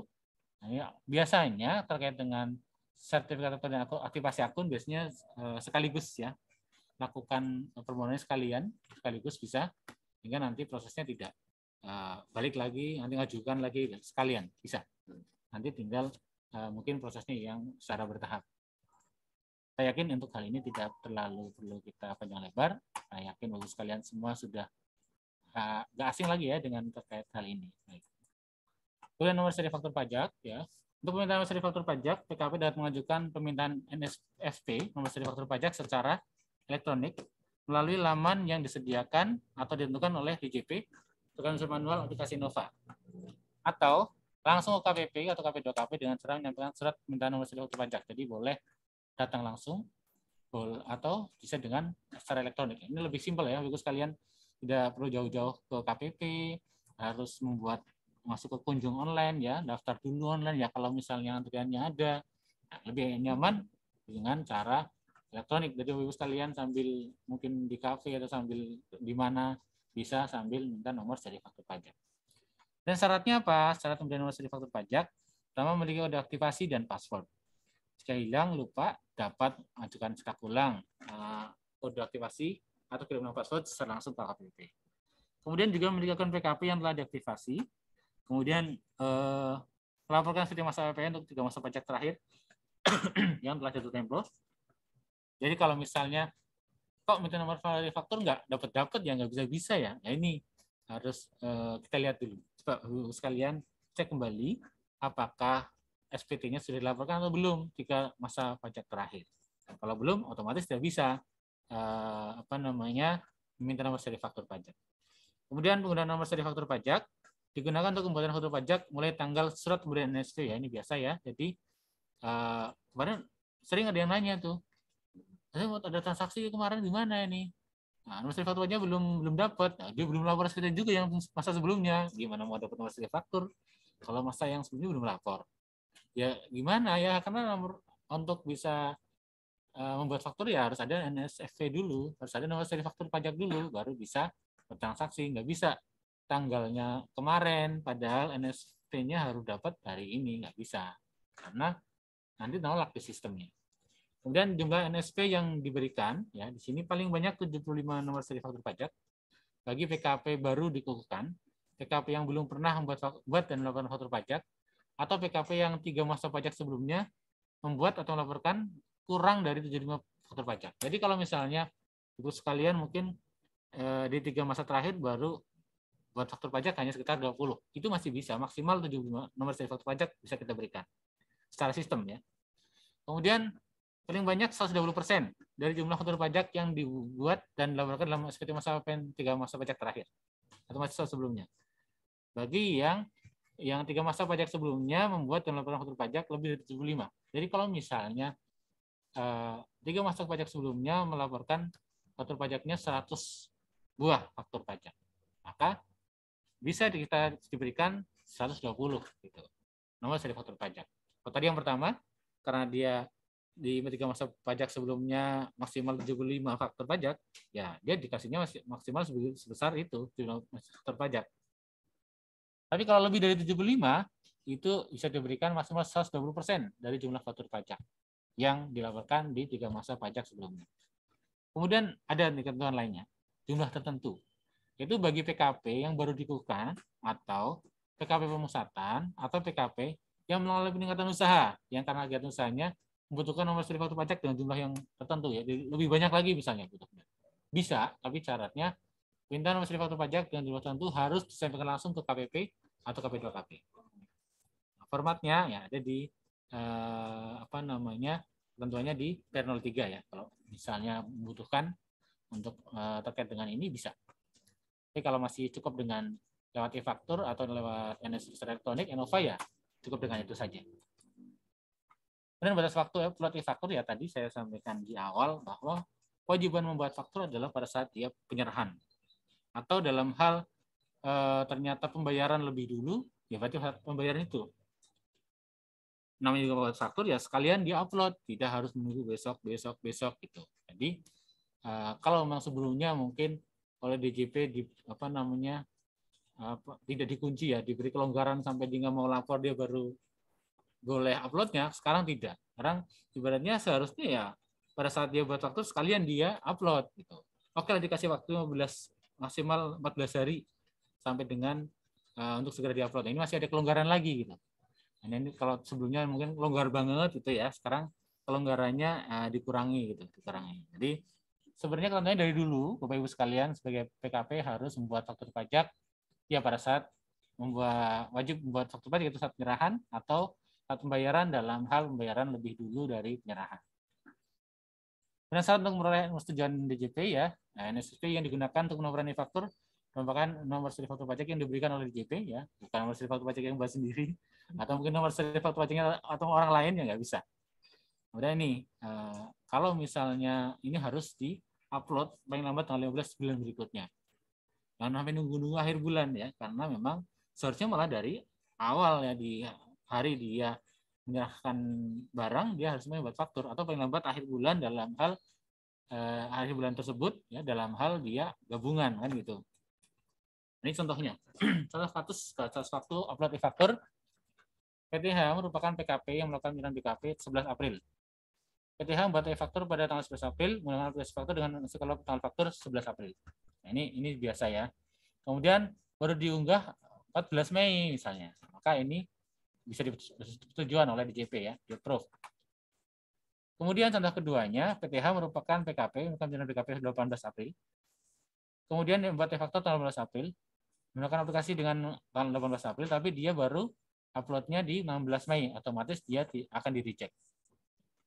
Maka namanya juga e-faktur yang di-reject, otomatis dia bukan faktur pajak. Jadi ini harus diperhatikan. Jangan sampai faktur pajaknya di-reject. Kalau di-reject berarti tidak dianggap sebagai faktur pajak. Artinya oleh lawan tidak bisa dikreditkan. Kemudian faktur penjualan sebagai faktor ya. Faktur penjualan atau invoice yang diterbitkan oleh PKP termasuk dalam pengertian faktor sepanjang dicantumkan keterangan sebagaimana tadi ya sebelumnya. Kemudian diunggah menggunakan aplikasi ya. Ini sama, harus menggunakan aplikasi faktor. Jadi intinya Bapak Ibu sekalian kalau mau menggabung antara invoice dengan faktur pajaknya dari satu silakan. Tapi artinya adalah menggunakan e-faktur ya gitu ya jadi intinya. Bukan faktur pajaknya yang ikut ke invoice Bapak Ibu sekalian yang biasa gitu. Artinya pakai faktur aja kalau untuk invoice-nya seperti itu. Oke, kemudian untuk cap keterangan fasilitas PNBM. PPN atau PNBM tidak dipungut atau yang dibebaskan atau yang ditanggung pemerintah harus diberi keterangan melalui aplikasi e-faktur mengenai PPN atau PNBM tidak dipungut, dibebaskan oleh ditanggung pemerintah dan ketentuan yang mengaturnya yang mendasarinya. Itu harus dicantumkan di sini. Misalnya PPN tidak dipungut berdasarkan PP nomor 41 tahun 2021. Nah, ini harus dicantumkan. Ini caranya gimana ya? Ada di faktur nanti. Ada cara untuk macam membubuhkan cap istilahnya gitu di e-faktur. Oke, kemudian cara pembetulan penggantian faktur pajak ya. Pembetulan penggantian salah dalam pengisian penulisan sehingga tidak memuat keterangan lengkap dan lengkap dan jelas. Ini dilakukan oleh PKP yang membuat faktur pajak dengan menggunakan aplikasi faktur atas permintaan pembeli. JKP, menerima atas JKP atau kemauan sendiri. Ini bisa atas permintaan pembeli maupun atas kemauan sendiri. Ini pembetulan atau penggantian. SPT masa depan PN yang dilaporkan faktur pajak yang diganti masih dapat disampaikan atau dilakukan pembetulan sesuai ketentuan. Jadi kalau misalnya mau melakukan pembetulan atau penggantian faktur pajak, ada syaratnya. Pertama adalah faktur pajaknya masih secara ketentuan itu masih bisa diganti. Itu apa namanya, kalau misalnya belum diperiksa misalnya. Atau kalau nanti jadi lebih bayar atau ya kompensasi misalnya, itu belum sampai 3 tahun. Karena kalau lebih dari 3 tahun, sementara pembetulan jadi lebih bayar, maka itu tidak bisa SPT itu dilakukan laporan, otomatis tidak bisa lagi dilakukan pembetulan atau penggantian faktur pajak. Kemudian NSP faktur pajak pengganti sama dengan NSP faktur pajak yang diganti. Kemudian kode status diisi 1. Nah, kode statusnya nanti di faktur pajak diisi 1. Kode transaksi yang digunakan sesuai dengan peruntukannya. Kemudian tanggal faktur pajak pengganti itu tanggal saat faktur pajak pengganti dibuat. Jadi meskipun tanggal faktur pajak penggantinya itu dilakukan ya saat tanggal itu dibuat, namun masanya tetap masa pajak yang sesuai faktur pajak yang diganti tersebut. Dalam hal PKP penjual telah melaporkan faktur pajak yang diganti dalam SPT masa PPN, maka PKP penjual harus melakukan pembetulan. Jadi kalau yang sudah laporkan dulu, maka ya otomatis SPT-nya harus dilakukan pembetulan. Termasuk juga kalau misalnya pembelinya sudah melakukan kreditan pajak di SPT masanya, maka dia juga harus melakukan pembetulan di SPT masa PPN-nya. Agar faktur pajak penggantinya nanti bisa dilaporkan. Jadi nanti match antara yang dilaporkan oleh penjual maupun yang dilaporkan oleh pembeli. Dan cara pembatalan faktur pajak, nah, tadi adalah pembetulan atau penggantian, ini pembatalan. Penyerahan BKP JKP yang transaksi dibatalkan atau penyerahan barang atau jasa yang seharusnya dilibatkan e-faktur. Ini kalau diperlukan dalam hal ini, ya silakan bisa dilakukan pembatalan faktur pajak. Caranya bagaimana? Dengan menggunakan aplikasi e-faktur. Tentu ya, karena segala sesuatu terkait dengan faktur pajak, ya pakai e-faktur. Kecuali tadi yang dokumen tertentu atau mungkin eceran, pedagang eceran ya, atau konsumen akhir, nah itu dikecualikan. SPT masa PPN masa pajak dilaporkannya faktur pajak yang dibatalkan masih dapat disampaikan atau dilakukan pembetulan seketentuan sama dengan tadi. Kalau misalnya itu belum diperiksa, atau sudah diperiksa, maka tidak bisa dibetulkan atau dibatalkan. Atau kalau misalnya nanti berimbas pada jadi lebih bayar SPT-nya, ya otomatis tidak bisa juga gitu. So, kita harus melihat dulu SPT-nya. Kemudian dalam hal pembatalan faktur pajak terjadi karena pembatalan transaksi, harus cukup bukti dokumen yang membuktikan bahwa terjadi pembatalan transaksi. Jadi harus ada bukti dokumen yang mendukung hal tersebut, bahwa memang transaksi dibatalkan. Tidak serta-merta, oh ini batal. Nah, itu ada bukti atau dokumen yang mendukung hal tersebut. Kemudian dalam hal PKP penjual belum melaporkan faktur pajak di SPT masa PPN, maka penjual tetap harus melaporkan faktur pajak. Jadi meskipun tadinya belum dilaporkan, tetap faktur pajak batalnya itu tetap masuk dalam SPT masa PPN, tapi DPP, PPN, dan PPNBM-nya adalah 0. Tetap dilaporkan faktur pajaknya, meskipun dia sudah dibatalkan. Meskipun dia tadinya belum dilaporkan. Apalagi yang telah dilaporkan di SPT masa PPN. Tetap dia harus ada pembetulan, yang dibatalkan tadi tetap dilaporkan dan dengan nilai 0. Begitu juga dengan pembeli. Waktu pembeli sudah melakukan pelaporan faktur pajak yang sudah dikreditkan, maka dia harus melakukan pembetulan, tetap mencantumkan faktur pajak yang dibatalkan, namun nilainya adalah 0. Ini adalah faktur pajak bagi PKP pedagang eceran ya. Ini mungkin cukup hal yang cukup baru di ketentuan faktur pajak kita. Dalam hal PKP melakukan penyerahan BKP atau JKP termasuk diantaranya pada PMSE ya, elektronik ya.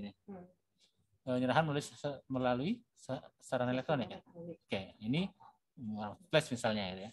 Maka ini berarti bukan konsumen kalau misalnya bukan konsumen akhir ya, maka penyerahannya seperti biasa ya. Tapi kalau dia penyerahan BKP JKP termasuk melalui PMSE atau marketplace, tapi kalau ke konsumen akhir, maka dia termasuk sebagai pedagang eceran namanya. Ini udah ketutup belum? Tapi kan bisa jadi dia melakukan penyerahan BKP JKP ke bukan konsumen akhir, bisa juga ke konsumen akhir, baik itu melalui elektronik MSE maupun yang tidak.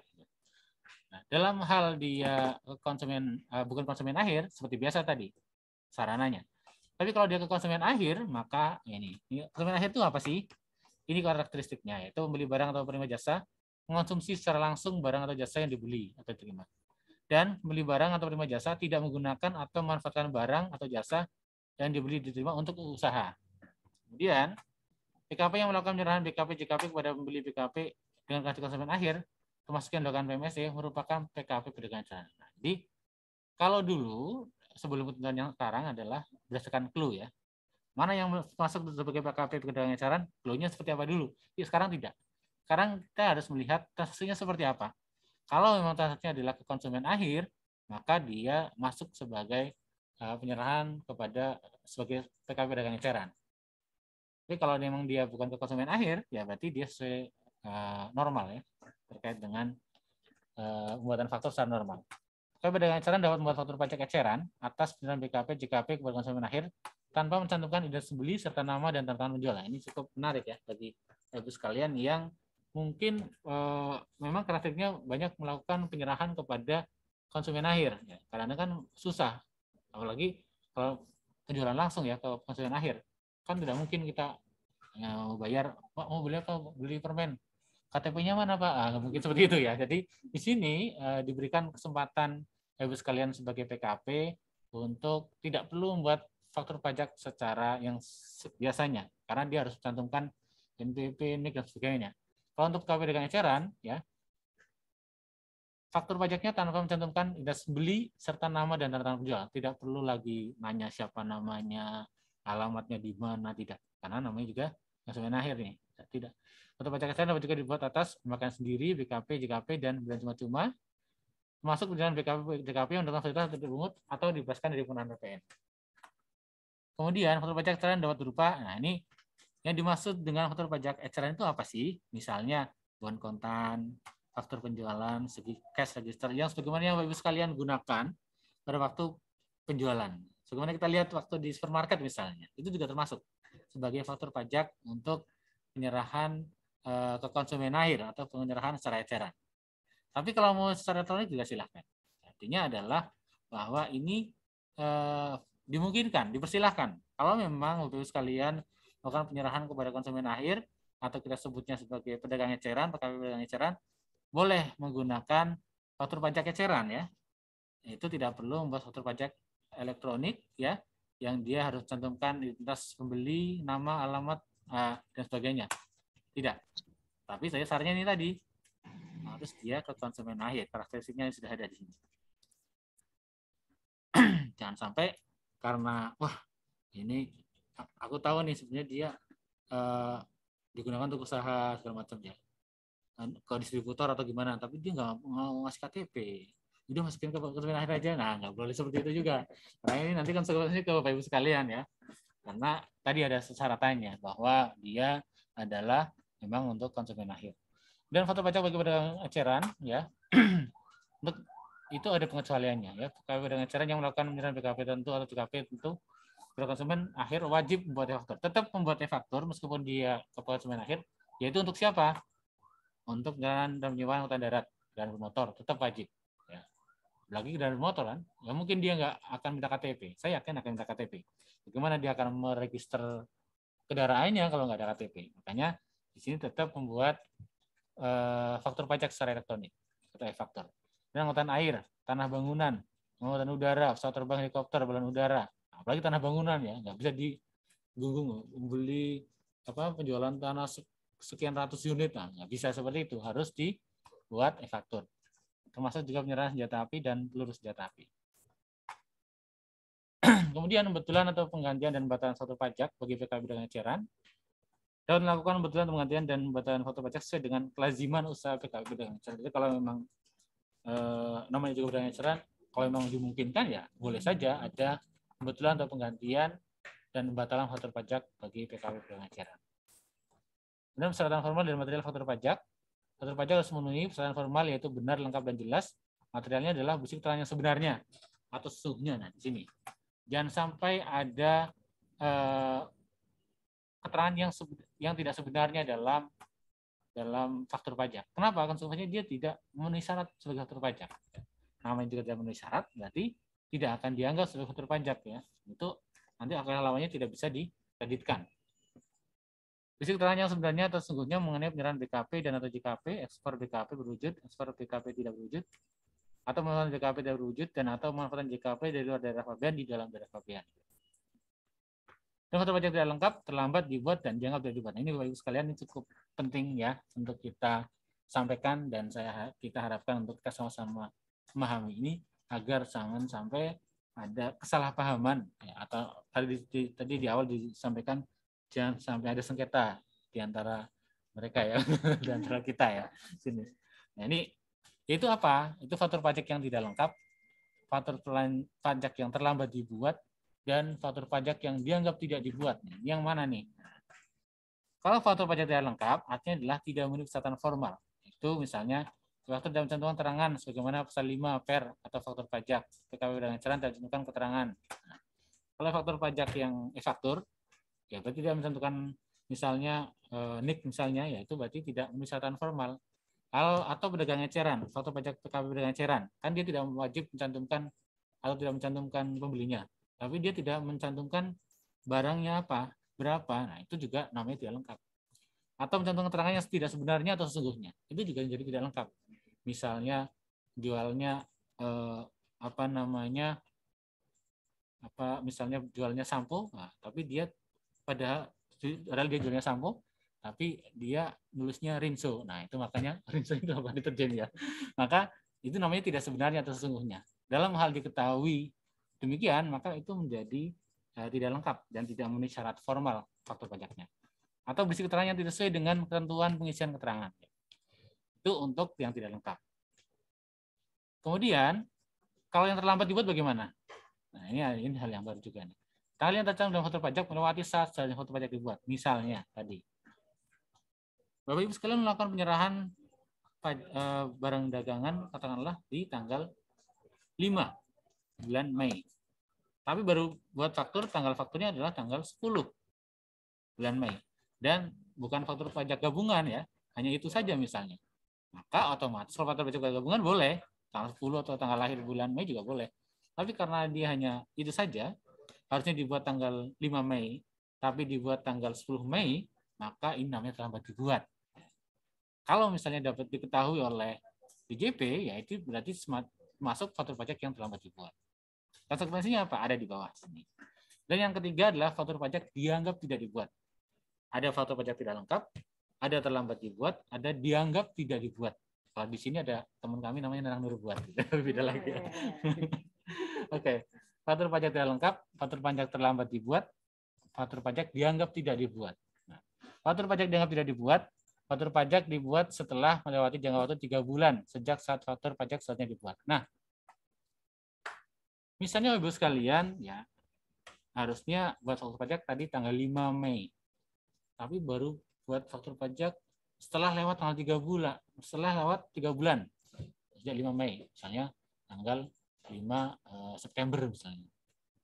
Ya, maka itu udah lewat dari 3 bulan. Maka itu dianggap meskipun suatu faktur pajaknya telah dibuat, tapi dianggap tidak dibuat. Konsekuensinya apa? Nah, di sini di bawah ini.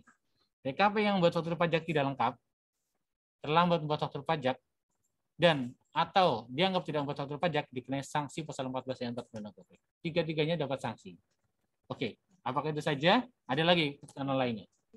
PPN yang tercantum dalam faktur pajak tidak lengkap dan atau yang dianggap tidak dibuat merupakan pajak masukan yang tidak dapat dikreditkan. Nah, ini kasihan bagi pembelinya, Bapak Ibu sekalian. Kalau tidak lengkap jelas ya, karena di faktur nanti tidak bisa. Tapi kalau dianggap tidak dibuat atau ini tetap bisa mungkin di fakturnya ya, karena dia hanya keterangannya yang tidak sebenarnya. Tapi dia sebenarnya tidak lengkap masuknya kriterianya. Atau dia dibuat 3 bulan setelahnya, yang seharusnya dia buat tanggal 5 Mei, dia buat tanggal 5 September atau Oktober misalnya. Maka meskipun itu dibuat faktur pajaknya, masuk di e-faktur, dilaporkan di SPT, tetap pertama dia kena sanksi, kedua tidak dapat dikreditkan oleh pembeli BKP atau JKP tersebut. Jadi ruginya double. Si pembeli juga, si penjualnya juga kena sanksi. Nah, khusus untuk yang terlambat dibuat, tadi misalnya harusnya tanggal 5 Mei, buat tanggal 2 Juni itu masih bisa dibuat, tapi terlambat. Itu bagi pembeli tetap bisa dikreditkan. Hanya saja penjualnya kena sanksi pasal 14 ayat 4. Itu terkait dengan tidak lengkap, terlambat dibuat, dan dianggap tidak dibuat. Tidak lengkap dan dianggap tidak dibuat, dua-duanya adalah kena sanksi 14 ayat 4 Undang-Undang KUP dan tidak dapat dikreditkan bagi si pembeli. Kalau terlambat dibuat, kena sanksi pasal 14 ayat 4 bagi si pembuat faktur pajak. Kedua, masih bisa dikreditkan oleh pembeli. Oke. Ini contohnya ya, faktur pajak terlambat dibuat dan tidak terlambat dibuat. Saya lihat sudah 16 ada chat, tidak banyak pertanyaan di sana. Saya belum lihat, nanti dulu. Kita lanjutkan dulu sebentar Bapak Ibu sekalian. Contoh faktur pajak terlambat dibuat dan tidak terlambat dibuat di sini. PTI merupakan PKP yang melakukan kegiatan usaha di bidang industri sepatu. Berdasarkan surat pengukuhan PKP diketahui PTI memiliki PP dan beralamat Jalan Gatot Subroto sekian ya. Kemudian menjual sepatu pada distributor PTI. Juga melakukan jualan pada pembeli dengan konsumen akhir. Jadi dia menjual kepada distributor, juga menjual kepada konsumen akhir. PTI menjual pada distributor Tuan Ogi. Ini distributor nih. Nah, Tuan Ogi berarti kan dia bukan konsumen akhir. Kemudian di faktur pajak mencantumkan dasar beli sebagaimana ini. NPWP tidak ada, NIK tidak ada. Padahal dia harus membuat e-faktur. Maka dia disebut sebagai SPT tidak lengkap. Karena faktur pajak tidak mencantumkan keterangan NPWP atau NIK. Ini namanya faktur pajak tidak lengkap. Kemudian PTI menjual sepatu pada distributor CVJ. NPWP-nya sekian. Buat faktur pajak dengan contoh data 04 pada edisi koordinat NSP dengan demikian PTI membuat faktur pajak secara tidak lengkap. Karena faktur pajak berisi keterangan yang tidak sesuai dengan tata cara. Jadi padahal ini dia harusnya penjualan biasa. Tapi dia mencantumkan kodenya salah, 04. Yaitu brand cuma-cuma ya misalnya. Itu kan berarti tidak sesuai. Maka ini namanya juga tidak lengkap. Ingat, tidak lengkap itu artinya kena sanksi bagi si pembuat dan tidak dapat dikreditkan bagi si pembeli. Kemudian C, PTI menjual sepatu dan kepada konsumen akhir nyonya Vio melalui toko sepatu atas penjualan tersebut. PTI membuat faktur pajak bagi pedagang eceran faktur penjualan dengan mencantumkan BKP sebagai berikut: nama PTI, NPWP, alamatnya dikosongi. Ini juga tidak lengkap, padahal kan kenapa sih susahnya membuat alamat di sini, kan udah jelas ini. Nah, hanya karena masalah yang sifatnya administratif, jangan sampai kita semua terkena sanksi pasal 14 sebagaimana tadi karena membuat faktur pajak yang tidak lengkap. Kemudian ini contoh untuk faktur pajak terlambat dibuat dan tidak terlambat dibuat contohnya. Salah satu, PTK yang merupakan PKP melakukan penyerahan BKP pada CVL yang faktur pajaknya seharusnya dibuat tanggal 12 April. Ini harusnya tanggal 12 April. Namun PTK membuat faktur pajak tanggal 13 April dan mengisi kolom tanggal faktur pajak 13 April. Faktur pajak tersebut merupakan faktur pajak yang terlambat dibuat. Nah, PTK diberikan sanksi administrasi pasal 14 ayat 4, namun faktur pajak ini dapat dikreditkan oleh lawan transaksi yaitu CVL. Ini namanya terlambat dibuat, meskipun hanya 1 hari. Ya, di sini. Jadi tidak terlambat dibuat itu sudah mesti, mesti 3 bulan, tidak seperti itu. Atau sebulan, kalau lebih dari 3 bulan malah dianggap tidak dibuat. Nah, kemudian PTH melakukan penyerahan BKP pada tanggal 11 April, membuat e-faktur dengan mengisi kolom tanggal 11 April, nah ini sesuai ya. Tanggalnya 11 April, dia mengisi kolom tanggal 11 April. Dan mengunggah upload ke DJP tanggal 14 Mei. Faktur tersebut di-approve oleh DJP. Ini bukan merupakan faktur pajak yang terlambat dibuat. Ini adalah contoh faktur pajak yang tidak terlambat dibuat, ini sesuai ketentuan. Artinya itu tidak kena sanksi bagi si pembuat faktur dan bagi si lawan juga tidak masalah. Oke. Dan ini contoh faktur pajak dianggap tidak dibuat. Jadi meskipun dia dibuat, tapi dianggap tidak ada nih, dianggap tidak dibuat. CVM merupakan PKP melakukan penyerahan BKP pada PTN yang faktur pajaknya seharusnya dibuat tanggal 20 April. Namun tanggal pembuatan faktur pajak yang terhadap faktur pajak yaitu 20 Juli 2020. Ini lebih dari 3 bulan. Dan demikian, faktur pajak tersebut merupakan faktur pajak yang dianggap tidak dibuat karena dibuat melewati 3 bulan sejak saat faktur pajak seharusnya dibuat. Itu melewati tanggal 19 Juli 2022. Ini kan batas 3 bulannya adalah 19 Juli. Kalau masih katakanlah 18 Juli dia buat faktur pajaknya, namanya faktur pajak yang terlambat dibuat ya. Dia memang kena sanksi, namun bagi lawan transaksinya dia bisa dikreditkan. Kalau dia lebih dari 3 bulan, meskipun dia tetap buat di e-faktur, meskipun dia bisa dilaporkan di SPT, tetap namanya faktur pajak dianggap tidak dibuat. Nah, Sesuai dengan tentuan, maka pembuat faktur pajak ini kena sanksi administrasi pasal 14 ayat 4 Undang-Undang KUHP, dan bagi lawannya faktur pajak ini tidak dapat dikreditkan. Kemudian kewajiban melaporkan faktur pajak. PKP yang buat faktur pajak wajib melaporkan faktur pajak dalam SPT masa PN pada masa pajak yang sama dengan tanggal pembuatan faktur pajak. Jadi kalau faktur pajak masa April ya dilaporkan di masa April. Setelah faktur pajak tanggal 15 April ya dibuat atau dilakukan di masa April. Oke, tata cara pelaporan faktur pajak ya sebagaimana dalam ketentuan Per 2015, dan PKP yang tidak memiliki kewajiban melaporkan faktur pajak dikenai sanksi sesuai dengan ketentuan peraturan undangan di bidang perpajakan. Ini sanksi masih sesuai dengan yang terbaru ya, undang-undang terbaru, undang-undang HPP. Dan permintaan dan pemberian data e-faktur yang rusak atau hilang. Dalam hal memang ada data e-faktur yang rusak atau hilang, maka dapat dilakukan penyampaian permintaan langsung atau KPP atau secara online. Contoh formatnya ada di dalam Per 03. Kemudian data e-faktur yang diminta terbatas pada e-faktur yang telah dibuat atau diupload dan persetujuan DJP. Kemudian penyelesaiannya, KPP memberikan data e-faktur yang diminta secara langsung paling lama 20 hari kerja. Nah, 20 hari kerja. 20 hari kerja itu artinya 1 bulanan ya. Nah, 20 hari kerja. Tapi ini paling lambat habis kan. Loh kok lama banget 20 hari kerja?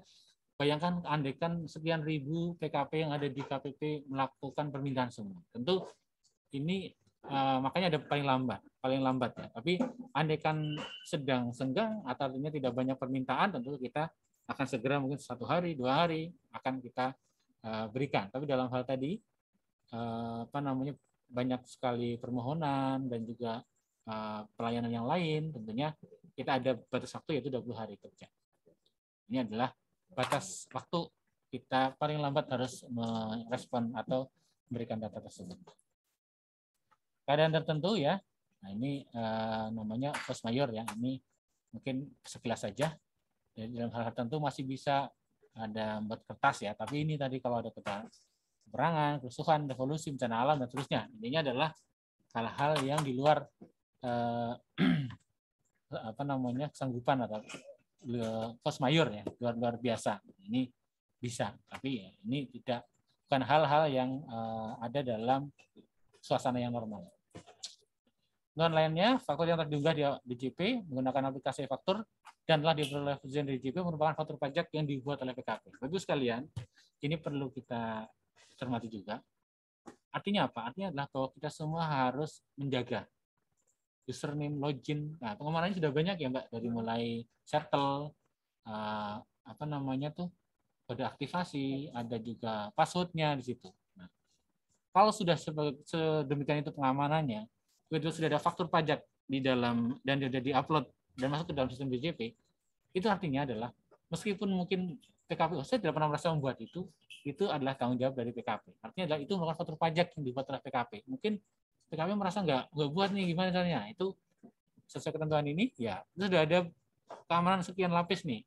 Nah, intinya adalah kita semua agar lebih aware, menjaga akun, kemudian password, dan lain-lain ya. Jangan sampai, kenapa? Karena faktur pajak ini nilainya sama dengan uang. Jadi, tidak boleh kita lengah. Ya. Sama kayak kita punya ATM mungkin ya, kita akan menjaga PIN kita. Demikian juga dengan e-faktur kita, jangan sampai digunakan oleh pihak lain hanya karena kita tidak menjaga keamanan dari faktur ini. Dan mengkreditkan pajak masukan, apa yang tercantum dalam faktur atau dokumen tertentu yang dukanya dipersangkakan dengan faktur pajak merupakan pajak masukan yang dapat dikreditkan oleh PKP pembeli. Panjang PPN dimaksud bukan merupakan PPN atas pengeluaran sebagaimana pasal 8 Undang-Undang PPN dan tercantum dalam undang faktur pajak yang memenuhi syarat formal dan material tadi ya, bahwa dia memang lengkap dan seterusnya. Kemudian pajak masukan, perintah pajak masukan oleh PKP pembeli tidak tergantung pada pelaporan faktur atau dokumen tertentu yang ditentukan disamakan dengan faktur pajak dalam semua faktur penjual. Mohon maaf kalau sangat cepat ya, tapi saya yakin nanti ini secara yang memang saya cepat, berarti sebenarnya secara sepintas mungkin kita bisa pelajari lagi atau tidak terlalu urgent ya di sini. Jadi untuk mengetahui pelaporan PKP penjual dilakukan melalui aplikasi data informasi dalam sistem informasi DJP. Nah, sekarang tidak perlu lagi konfirmasi PKPM ke KPP tempat PKP penjual dikukuhkan. Jadi kalau dulu dalam hal ada pemeriksaan atau kelebihan bayar dan ada dulu harus konfirmasi ke KPP. Sekarang tidak perlu lagi seperti itu, ya, karena sudah ada aplikasi e-faktur ini, sehingga kita bisa lebih mudah untuk melakukan konfirmasi data yang dilakukan oleh Bapak Ibu sekalian. Ini tentang peralihannya, ya. Ini terkait dengan penyelesaian dalam pajak yang diputuskan per 24 yang sebelumnya.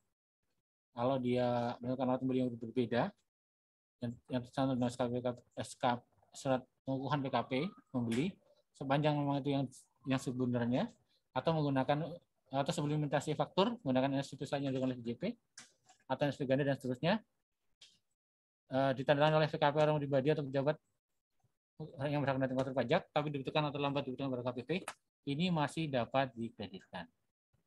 Oke, untuk aplikasi faktur host to host pengguna juga tetap dapat digunakan sampai dengan dicabutnya Perdijen penetapan sebagai PKP yang menggunakan aplikasi faktur host to host. Oke, dan penutup ya ini terkait dengan ketentuan yang dicabut ya. Oke, Ibu sekalian, ini mungkin yang bisa saya sampaikan. Kalau memang masih ada yang belum jelas dalam penyampaian kami, kalau memang nanti masih ada slot untuk hari Selasa, kita masih ada hari Selasa, Ibu sekalian ya. Mungkin misalnya, kemarin saya dengerinnya kurang jelas ya, misalnya emasnya terlalu cepat atau mungkin ya kemarin atau mungkin saya sambil ngemil nih tadi nggak dengar, nah itu boleh nanti hubungi nomor kami hari Selasa, kita sepanjang memang masih memungkinkan kita akan bisa bagi yang membutuhkan untuk ikut lagi silahkan ya, bisa ya Mbak ya. Kalau memang nanti yang penting Bapak Ibu sekalian nanti menghubungi kembali ke nomor kami, nanti bisa kita undang kembali dalam hal belum jelas terkait hal ini. Tapi selanjutnya saya serahkan dulu waktu ke Mbak Ana. Saya terima kasih atas perhatiannya. Assalamualaikum warahmatullahi wabarakatuh. Waalaikumsalam warahmatullahi wabarakatuh. Beli sampo di Keputih, Mas Tarmo, terima kasih. Ya ampun, capek ya Mas ya, 42 slide hari ini. Sudah 1,5 jam non-stop. Iya, Bapak Ibu nanti kalau misalnya pengen baca-baca slide-nya, tadi di kolom chat sudah saya bagikan link untuk unduh materinya ya.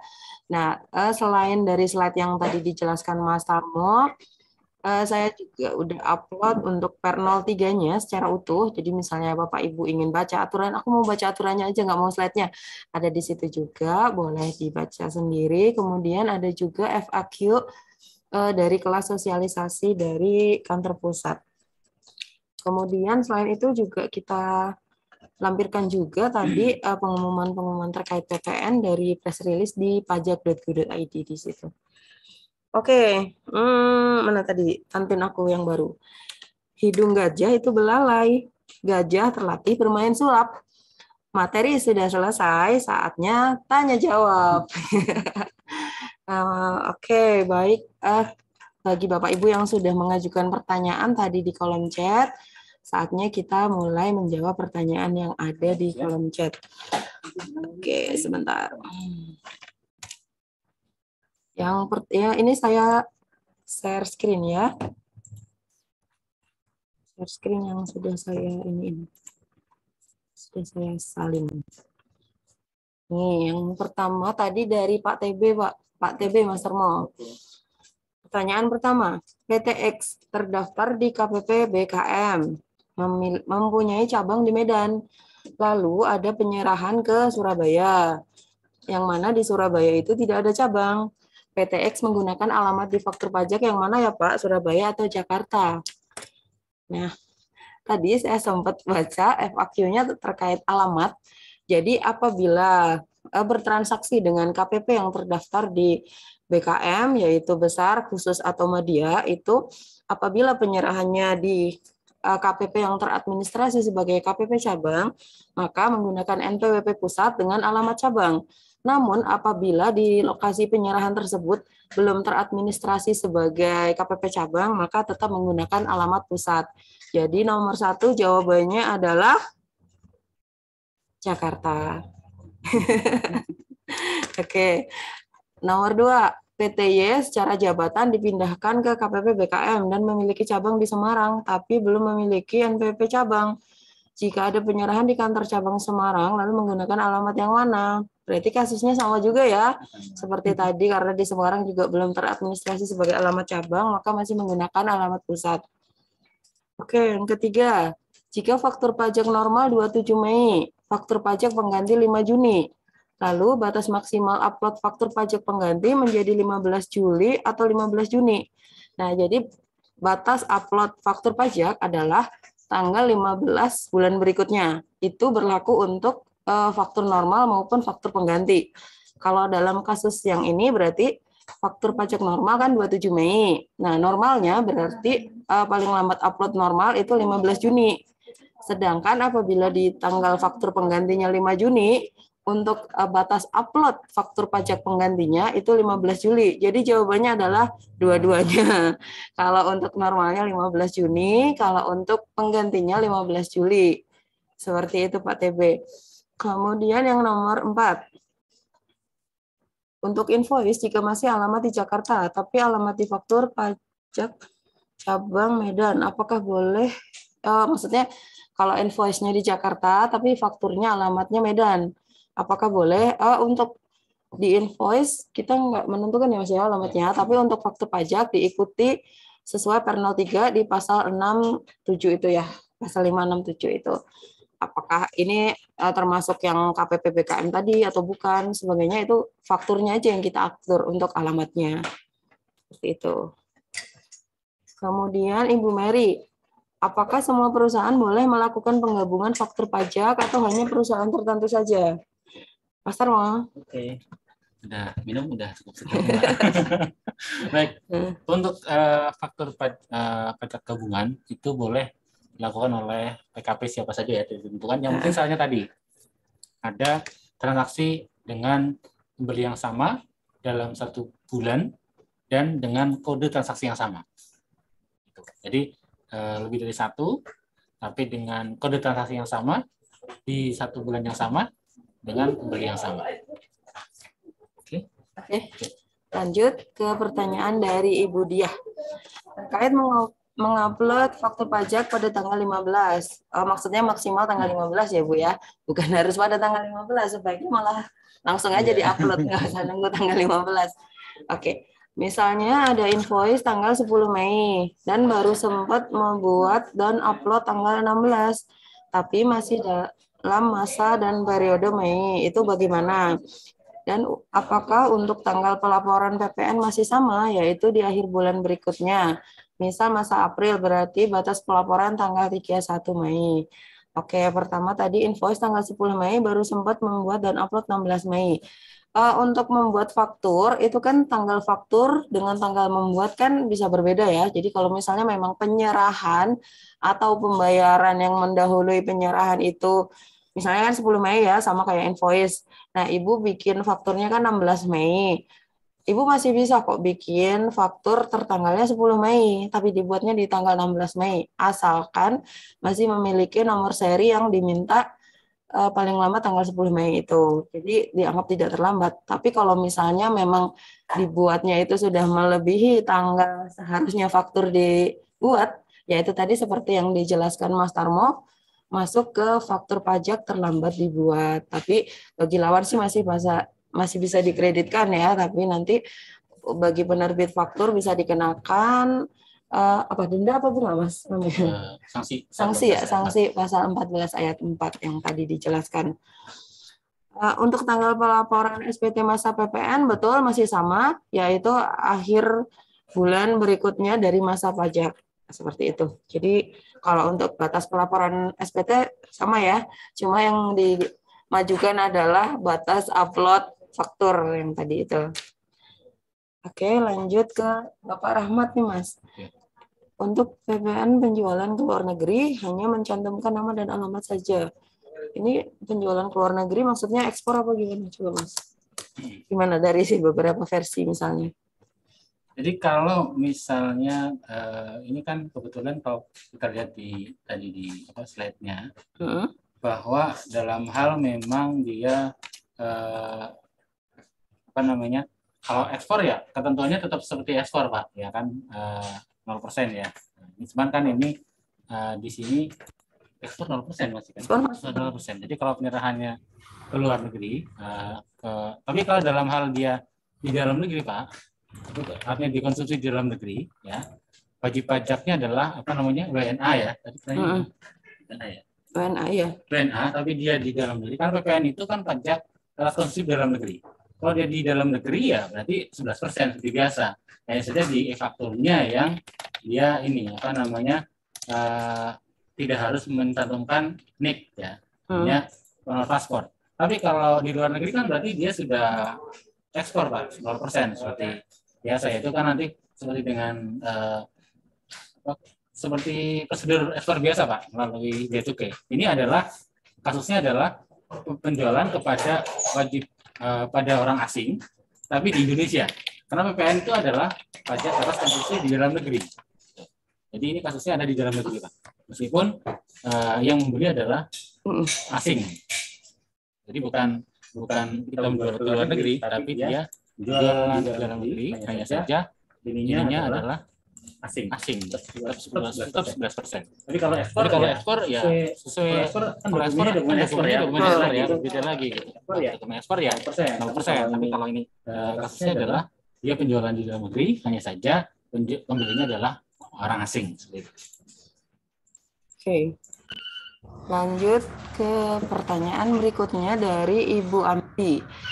Ibu Ambi yang pertama, batas upload faktur pajak pengganti. Ya, untuk batas upload faktur pajak pengganti sama saja seperti faktur pajak normal ya, Ibu, yaitu tanggal 15 bulan berikutnya dari tanggal faktur itu dibuat ya. Jadi kalau misalnya normalnya Januari, tapi Ibu bikin penggantinya Maret gitu, berarti tanggal faktur pajak penggantinya kan Maret juga. Nah, itu paling lambat upload faktur penggantinya berarti April, 15 April gitu.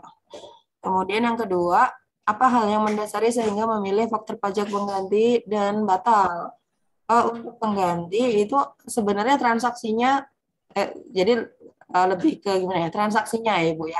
Kalau misalnya transaksinya memang batal, ya itu berarti faktur pajak batal. Atau